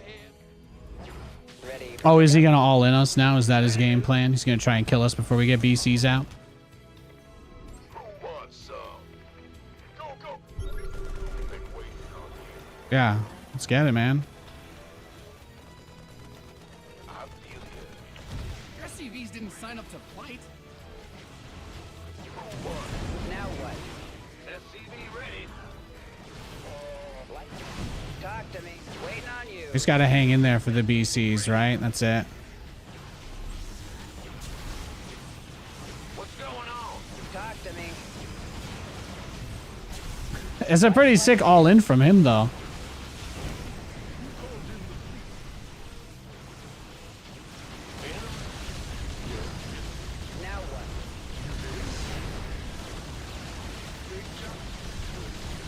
is it? Go ahead. Yes, sir. SCV ready. Patching. Oh, who called in the fleet? I'm on it. Command Center 2.0 ready to go. Well, Your command center's got some new toys. yes. What is it? Hell yeah. Well, there you go. You did all that just to barely pop that. Oh, really? We're probably dead. We're probably dead, but I think we did a good job holding. If he's on 2 bases, then we're fine. We're definitely in trouble, though. In the rear. SCV ready. Ah! You scared me. Yeah, but we got to do a lot of cool stuff like that over the years. Yeah, it was pretty nice. It was pretty nice. The only thing that ruined the tournament, that actually killed us, was they ran Counter-Strike, and we had the McDonald's head of marketing for the entirety of the Nordic region. They came by to see our grand finals live, even though we were doing it from an online studio. But apparently, she didn't actually know what Counter-Strike was. So when the Counter-Strike finals started, and they were like, "Wait, these people are just shooting each other with AKs," and they're like, "Yeah, that's Counter-Strike." Then yeah, that was McDonald's quickly unsponsored them. But they only showed the logos for the StarCraft tournament for the rest of the event. But apparently, they had basically been using StarCraft as like their G-rated game to advertise to them for their pitch decks and stuff. So they didn't actually know what CS was. They just saw the numbers from it. But that was one of those, you know, one of those things. Protect them. Go ahead. Warren, let's not pretend like you aren't playing my game right now, okay? Everything you're doing is based around me now. All right? We don't need to pretend otherwise. All right?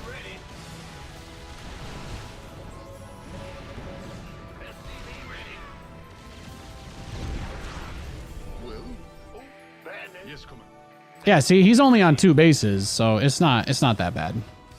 He is just gonna mass nothing but stalkers for the rest of the game, and that's actually not too bad. Since we're on the same amount of economy, it's still kind of playable. We just need to actually get out of our base and get another base, but he's playing very aggressively. This is the guy that was whining at me yesterday when I beat him in TVZ at the start of the stream. This guy was cried like a baby. SCV ready.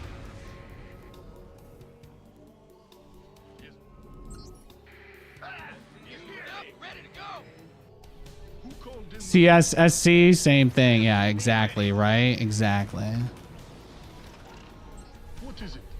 Yes, Commander. SCV ready. What's going on? Yeah, all we can really do in this situation is just try and get another command center up. Patching you through. All right, we just try and get another CC, and we just play around it. You hail? SCV ready. Patching you through. SCV ready.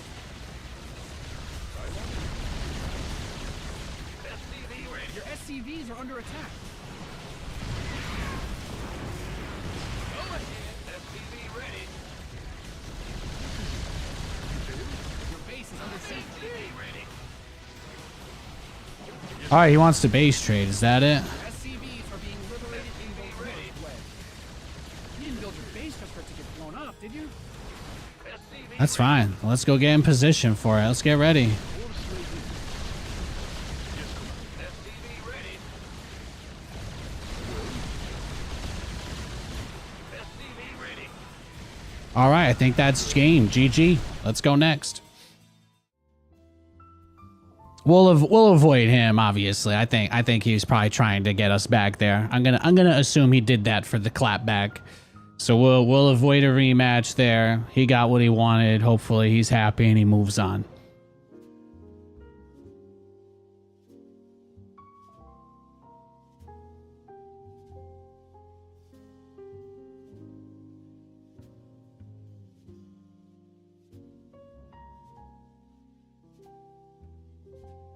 Once he's in a game or offline, we'll search for another one. I've been playing nothing but Grandmasters all day, though, huh? That's pretty dope. It's just been Grandmaster games the whole entire stream. It's pretty sick.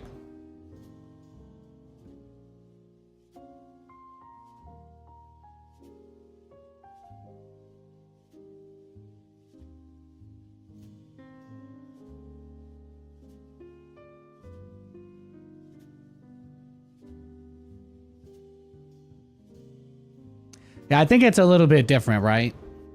I mean, you can say whatever you want about why you don't think it makes sense. That's completely appropriate as well. But I also think that you can kind of, you know, did I pick up any Swedish while I was there? The number one thing I learned language-wise is that everybody in Sweden speaks pretty good English. It's like it's one of the most educated places I've ever been to. So, no, I didn't pick up very much. Nästa Tekniska högskolan. Tack så mycket.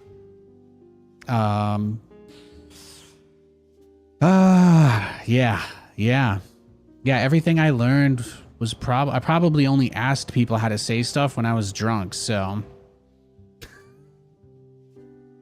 everybody in Sweden speaks really good English. And the guy that worked at the subway shop that was underneath the office I worked at, he was actually from South Carolina.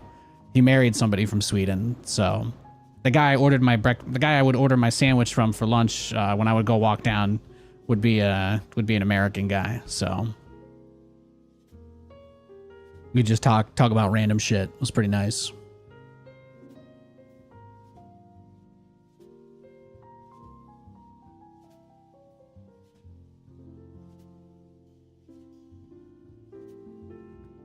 Well, I mean, I'm pretty good with my English. I think I'm a reasonably decent at following grammatical syntax when I care to.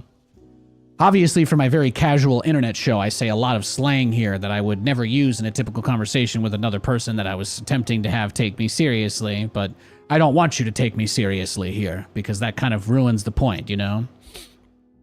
We're just here to play video games and hang out, more or less.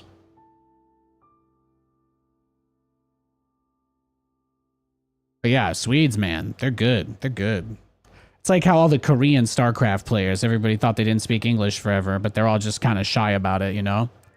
But I've talked to all of them. They all speak English well enough to have a conversation, even if they don't like to. I think they just don't like, you know, people are very judgmental online, so you don't show sides of yourself that you're not super confident in. But these people have those facets to them, right? That's the cool thing. It's like the cool thing about meeting people and going out there and seeing it. Because I think there are probably a decent amount of StarCraft fans that actually think a lot of those Korean players just don't speak English. But it's not true.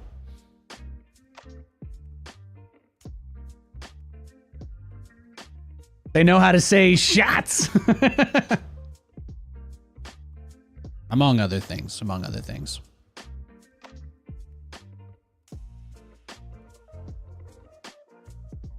Is he waiting for me? Is he still queuing up for a game? Yeah, that was his first game in 23 hours, right? I guess I spanked him and then he had to get on and play some Protoss. Oh, he played the Probe Scout guy. He played the Cannon Rush. What did he do? Just 2-gate Zealot and the Stalker. Not bad. Not bad. Not too shabby. He's rank 40, by the way. And you know the only thing he wants right now is to just play another game against me. It's beautiful. I'm going to queue unranked. That way we don't have to worry about him. Once he's not trying to queue against me, I'll switch back to ranked. Did SC2 used to show when someone from chat is searching? You used to be able to stalk people a lot more aggressively. A lot of streamer types tried to push against it. So we got Blizzard. I had a lot of conversations with Blizzard about people being able to add each other. See, he logged off. Yeah, he gave up. That's what I thought. I had a lot of conversations with Blizzard internally about the issues caused by people being able to add you to their friend list, even if you don't add them, and then they can just see when you're online anytime. And that was, for me, that was like probably the worst. That was like the worst. So they got rid of that. It's no longer possible to add people to your friend list if they don't accept you back. But people that did that a long time ago still have those profiles that they can kind of stalk. they don't remove, they didn't retroactively remove anybody from friend lists, but it used to be really bad. It used to be really, really bad, because if you didn't have your messages blocked, people would see, you know, people would see you go online, and then they would just immediately be like, oh, there you go. People would see you go online, and then they'd just like immediately, you know, they'd be like messaging you or using that to do stuff like sniping, etc. The random player insta-leaving with Protoss, that was his first game in 2 days. And he played one game before this against a Protoss. He played a TVP. He played a TVP and he went, what did he do? He went gas, racks, gas, factory, reactor. So just kind of like a Marine tank Viking all in. Against a robo expand is what it looks like. Fascinating. Fascinating. You recall showing when a friend was searching. Yeah, you can see your friend's search status. Yeah, you can see the status of your friends. Your actual added friends. Yeah, you can see whatever they're doing. Yeah. Have a nice night, Stavka. If you respond to somebody, if you message somebody in the game and they message you back, you can see their status too. But I don't ever message people. The only thing I do is I click on their name and I open the chat because it shows you their status then. So like I can see that all the people that these guys beat me in one game, and then I can just kind of wait for them to either log off or queue for another game. But I just exploit it to avoid rematches, because there are obviously some, you know, there are obviously some people who go out of their way to try and waste my time. So by not playing rematches, it's like it's not like I have to draw too much attention to that, you know? I just kind of blanket. I don't play rematches unless someone gives me a really good game, and I don't really need to explain myself any further than that, right? So that's how I deal with that. Gotcha. It's the most honest way that I can do it. Because playing against the same guy 5 games in a row when he's gonna cannon rush me, it's like, that doesn't help anybody, you know? I'd be better off just not playing the game at all, right? So it's easier to just dodge that guy. SCV ready. The people who tune into my stream want to watch me build battle cruisers, and if I get cannon rushed 5 games in a row, even if I win all of those games, I'm not building any battle cruisers. So SCV ready. Sure thing. Workers win games. Protect them. it's like there's another common trope you'll see on the stream, right? People will be like, oh, Nathanias never scouts. But something that is always kind of difficult to impart to people is that the whole point of my strategy is that it's agnostic to what my opponent is going to do. Like, the entire point of the way that I play is that I adjust with my strategy somewhat on the fly. So it's not as much about knowing what he's doing. It's like, well, he's going to have some sort of specific answer for battle cruisers, because there's a million things I could scout him doing, but does it change? It's like, well, if I scout a certain thing, what's the point of scouting? What, so that I can adjust? But if I'm going for a battle cruiser no matter what, then it doesn't really matter, right? It's like, oh, he's going Stargate. What are you going to do? I'm going battle cruisers. It's like, oh, he's going Robo. What are you going to do? I'm going battle cruisers. And that's a very hard thing to explain to new viewers that tune in, because there are a lot of people that are really try-hard and competitive, and even though I am at the top of the ladder, and even though I have spent this whole stream playing against top 50 players and beating several of them in the process, even I am just like, you know, for me, that's what it's all about, is doing my bad strategy and just trying to improve it. There's nobody else that can say that they play the same way that I do, and that to me is awesome. Are there other people who build battle cruisers occasionally? Yes, but do you ever see them do stuff on the level of what I do? Abso-friggin-lutely not. Because nobody cares that much.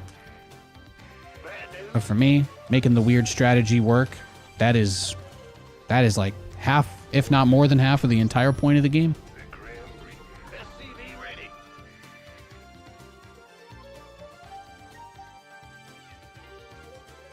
Yeah. What? Got it. I'm listening. Systems go.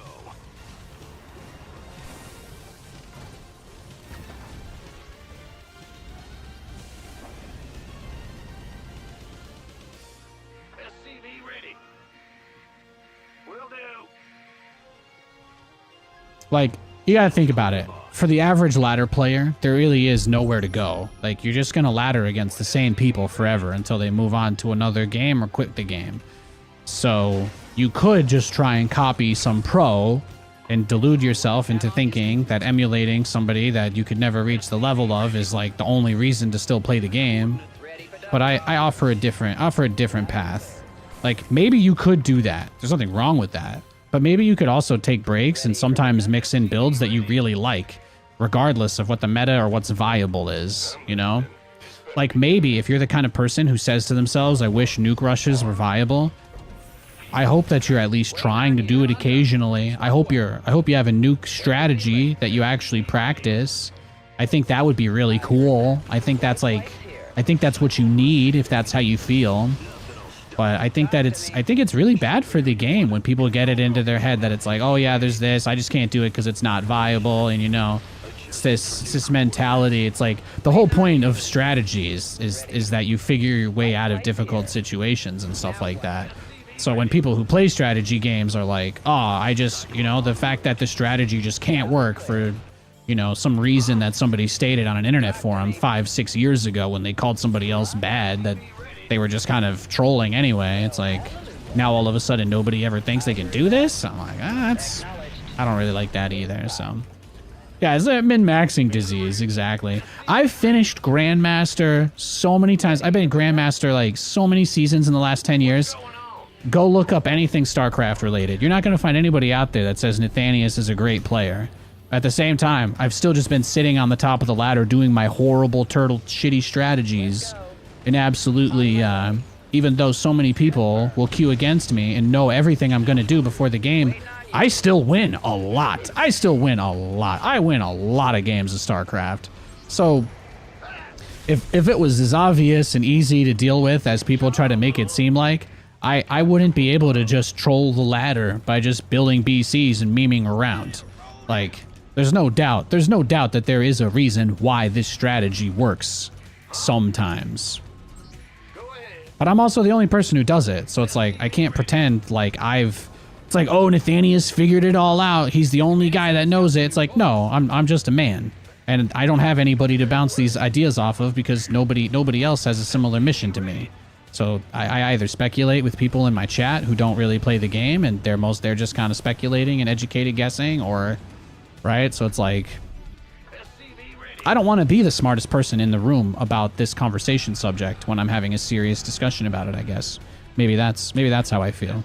I would really love to dive into the intricacies of getting to a place where you can do it with somebody that is on that level, but for them, they don't even try. They mostly just say the same thing, which is, you can't, so. But I don't really have anything to lose, right? It's like nothing bad happens when I lose games of StarCraft.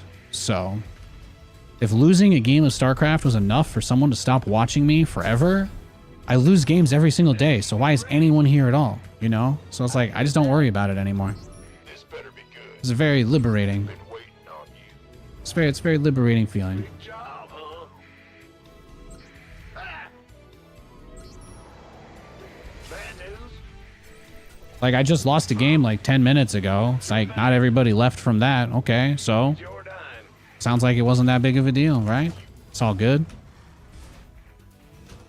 Keeping perspective on things like that is very important. Nothing will happen in your life either when you lose a game of StarCraft. Unless you decide to take it out on someone and make it somebody's business. But I would personally recommend you don't do that.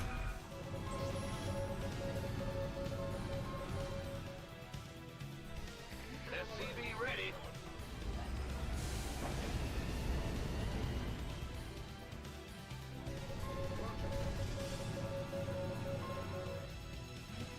SCV ready.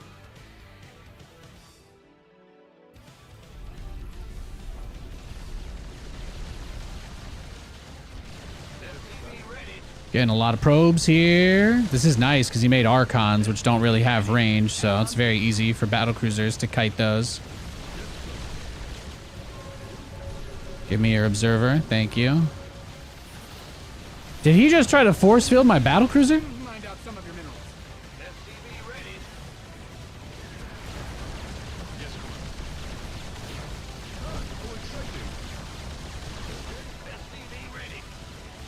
Well, I like that he's F2ing his whole army on me, because that means I can kill his Colossus for free. That's pretty dope. Right, what's going on? Yes. SCV ready. Oh, Katie's home. Katie went to go pick up some, Katie went to go hit up. We were going to actually go see if there were more of those, that sick deal at the grocery outlet on the Pop-Tarts. You mined out a mineral field. Good thing you've got. Why is his Colossus there? So there's a hotkey you can press that selects all of your army units. And there's a lot of people who don't actually break their army into different control groups. They just spam that key, and that's the only thing that they use. So you can always tell, because you'll just see units that don't belong in certain fights always showing up for them. That's just, that's like the easy tell anyway. Big J- Go ahead.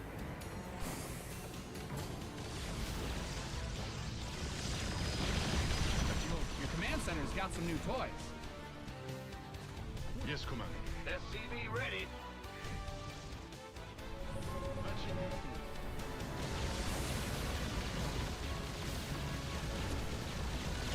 You've mined out some of your minerals.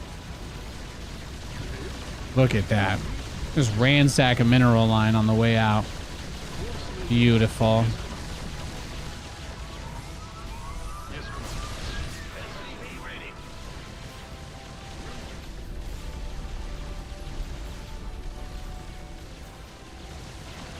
What is it?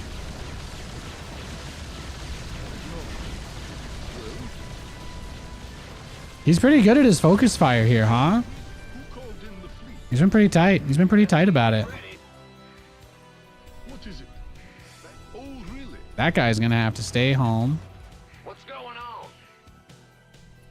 Big job, huh? Upgrade ready. Nice. Nice. Who called in the fleet? Patching you through. I just want to make sure that I've got that guy situated and my upgrades situated before we make another move here. Nate, how about you just give yourself more scans? In the rear with the key. Go ahead.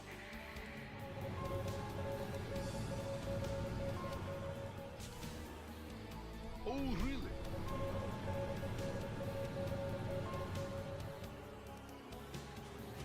Yes. Huh? Yes, Commander.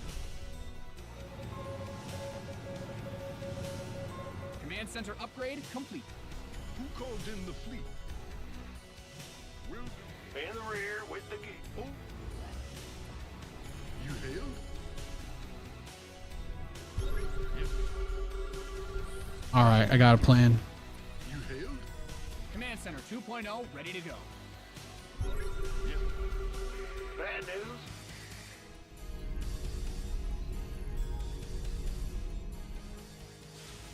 Big job, huh?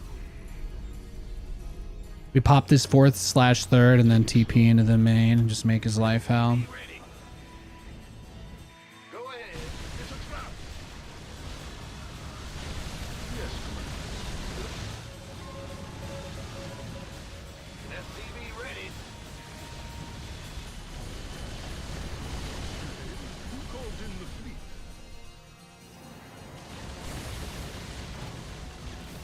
SCV ready. Command center. Yeah, he won't use blink because he wants to make sure that he can get me with his... He wants to make sure he can blink away from the Yamato, I guess.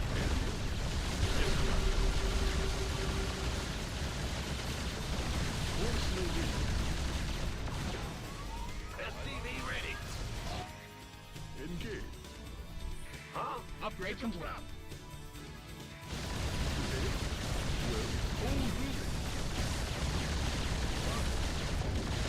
Upgrade ready. Give me the probes and free my soul. I want to get lost in your 3rd and 4th and drift away. Cruise away. It's a trap. Give me the probes, boy. Free my 4th. Sorry. Big job, huh? You've mined out some of your minerals. Who called in the fleet? Let's get... Is that 2... Oh, 3-3 is... I got 3-3 researching for my battle cruisers. Are you kidding me right now?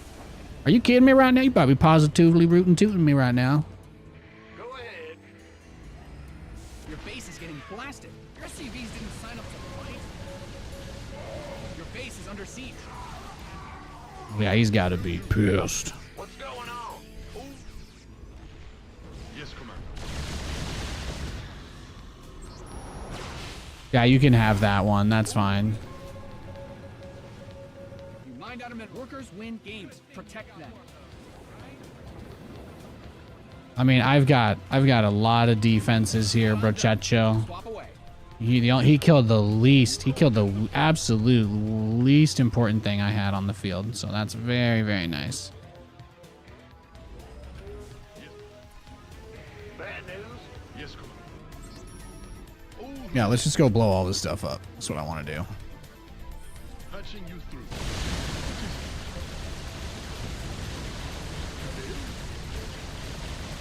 Squadron on route.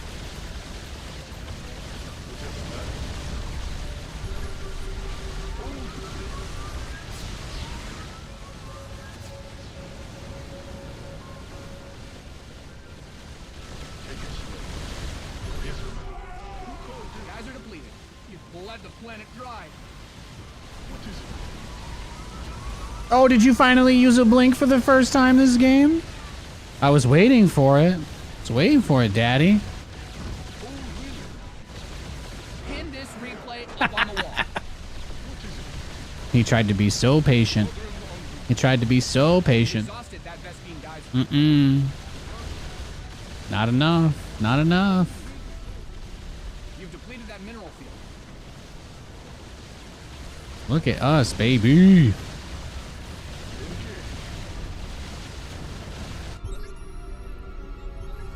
Oh, I took the gold too. Cheeky, cheeky, Calaris. You've mind 2-2. What were his upgrades at the end there? He was chronoing. Oh, he had 3-3. What was it? Wait, did his +3 finish right as I killed the forge? Is that what I screwed up? Oh. No, he was going for shields. He's going for +3 shields there. Okay. I was going for shields +1 shields. My bad, my bad. Yeah, 2-2 BCs versus 3-3 Protoss is pretty playable. Thank you for streaming and answering all my questions. Hope to bug you again soon. It's all good. It's all good. I stream 5 days a week about these hours. So I hope to see you on Monday, man. Have a great weekend. God bless you. Hope your family and you are good.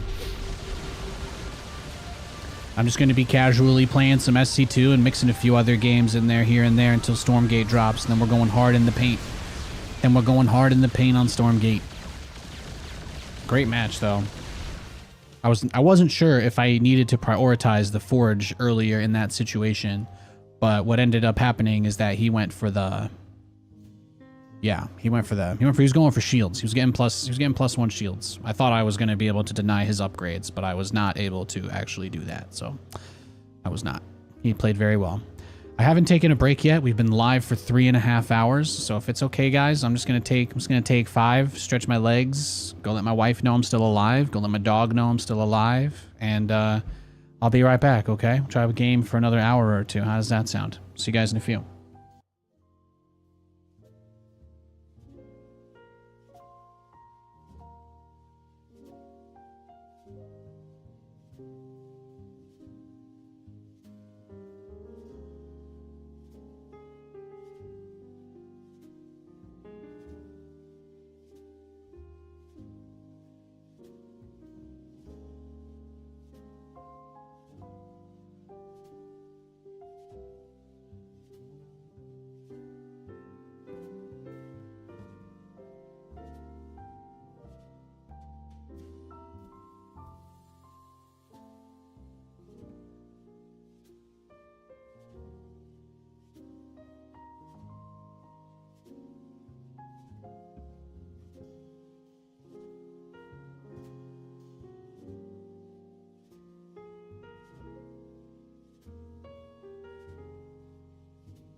Alright, I'm back. Yeah, I know. It took forever. It took forever, etc., etc. I know. Let's get another one. Grab some Frito-Lay chips. I got, got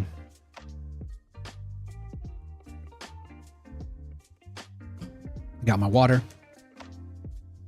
I'm feeling good. I'm feeling good.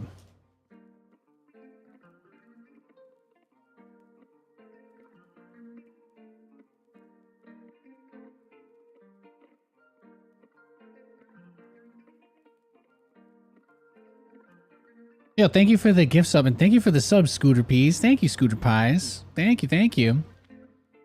Thank you for the support, sir. God bless.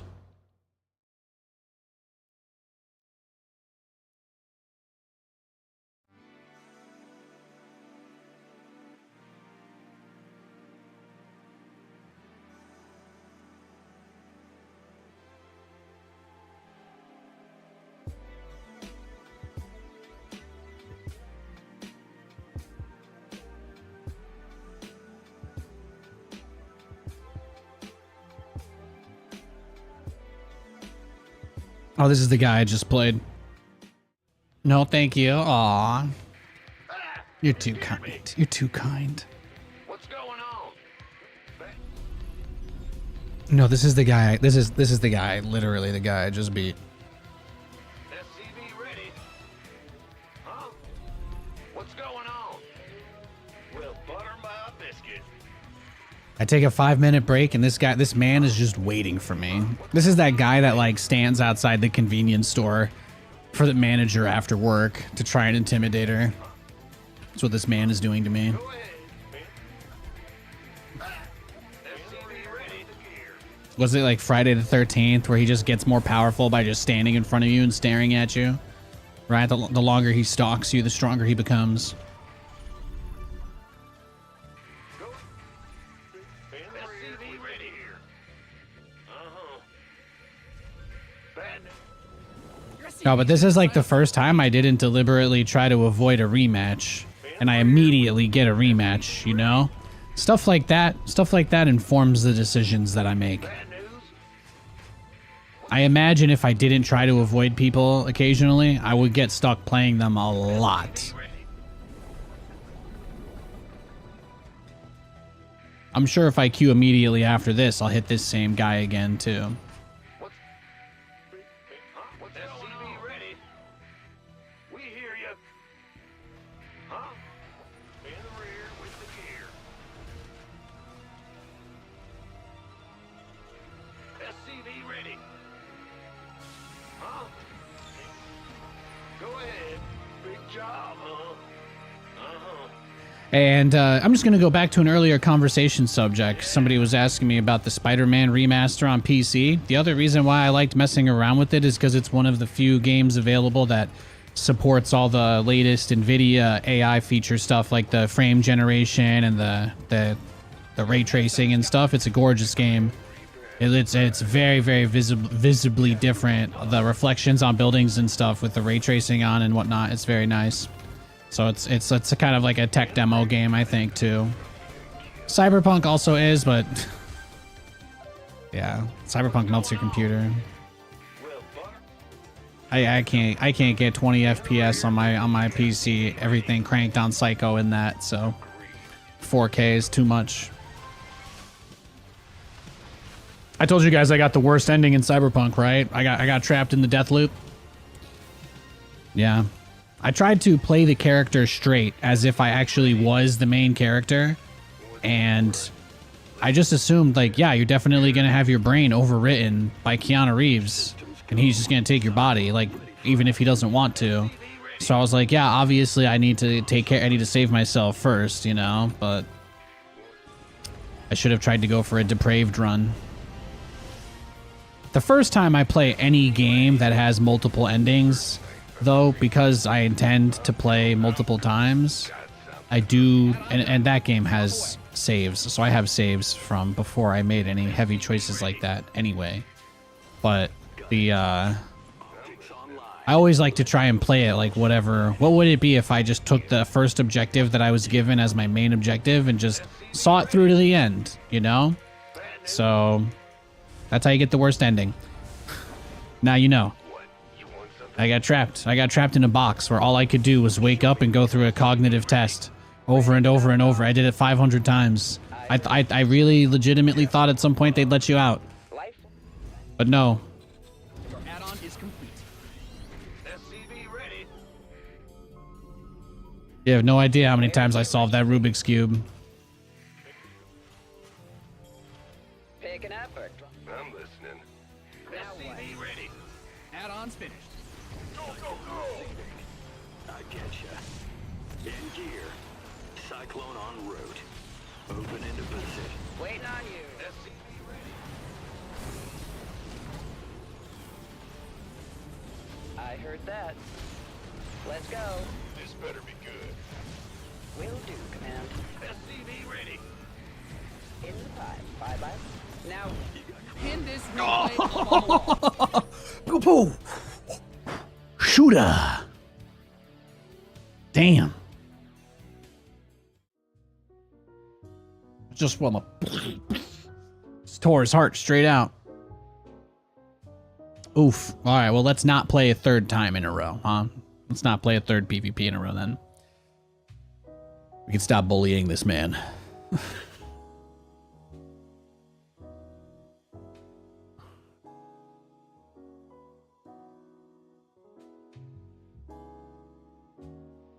It's been a pretty good day, huh? Pretty good stream. Thanks for hanging out, guys. I've been mostly playing ranked today on my highest MMR account, and I've been winning a lot. I mean, I feel like those are three pretty good things I've managed to get in today.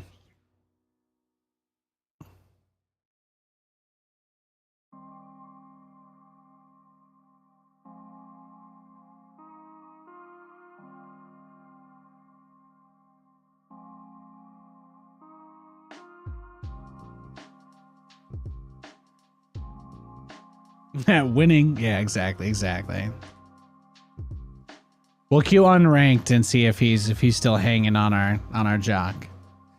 Shake him off if we have to.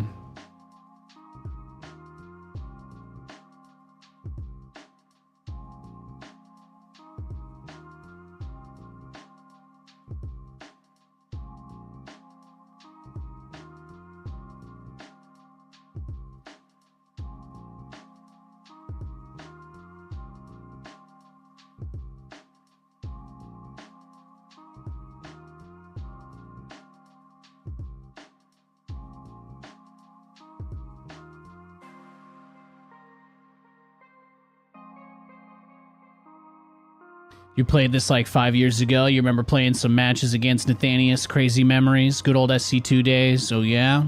Yeah, the real Nathanias.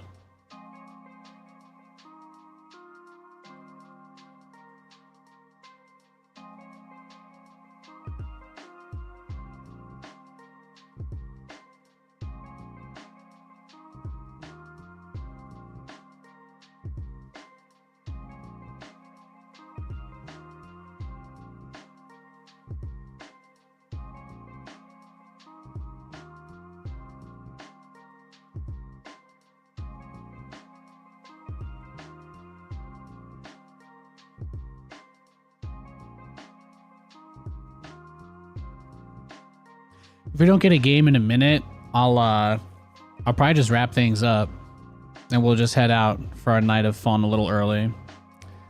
I love you guys, and I hope you know how much I enjoy all the time I've ever been able to spend doing all of this StarCraft stuff. It brings me tremendous joy. And if you think I've become a more happy or relaxed person, it's because I'm getting further away from having to depend on something that I love to be something that it can't be. So it's very nice. It's very nice. I don't know what the future holds, but StarCraft is something I want to keep as something that I love, you know? I don't ever want to have to stress about how this game is doing or if it's being developed or not, or if there's work in it, you know? That's I think that's really what made it tough, right? So it's nice to just hop on and play a bunch. It is. That other guy just insta left against me though. So we'll give it one more pull on the slot machine here. If this was the good old days and I was getting different opponents every match and we were getting 3-second queues, you guys know I'd ladder for 4 more hours tonight. I would.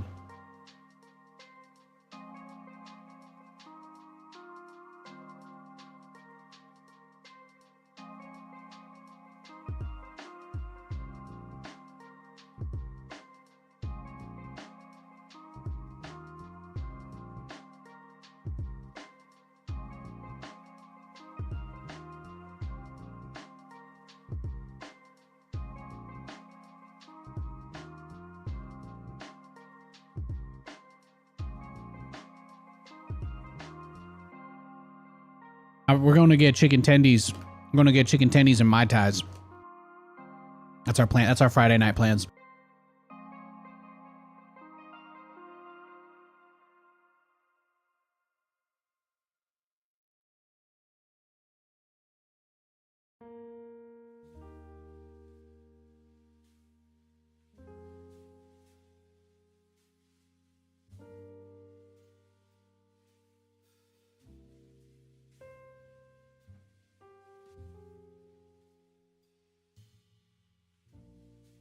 All right, I got matched against Pig.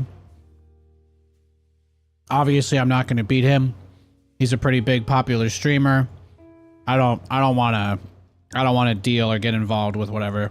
We'll let him search for a game.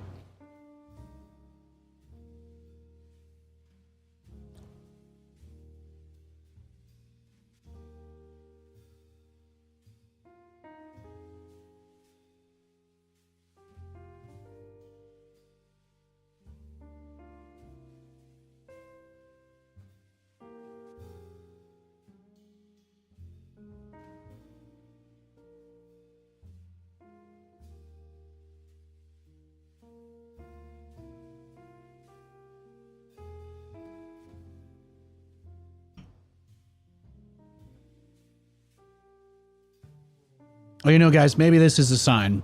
I'm gonna take this as a sign from my boy Jesus Christ Almighty. There's not that many people on tonight. I keep running into people that are way better than me. I've beaten a lot of them, but I think Pig is probably my ceiling. I don't think I'm gonna be able to take games off of him, and his queues are taking a while. So I think we did. I think we made it about 4 hours today. So.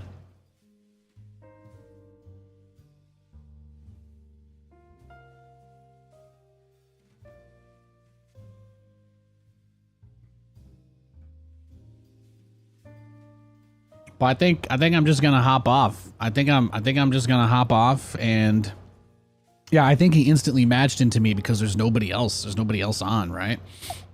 That's just StarCraft. So I'm gonna wrap up, guys. I'll be back on Monday. Thanks for hanging out. If I had something else that I thought people would really want to watch me play, I would. But you know, it's mostly just StarCraft, and I can't always get games in that. So I'll see you on Monday. God bless you.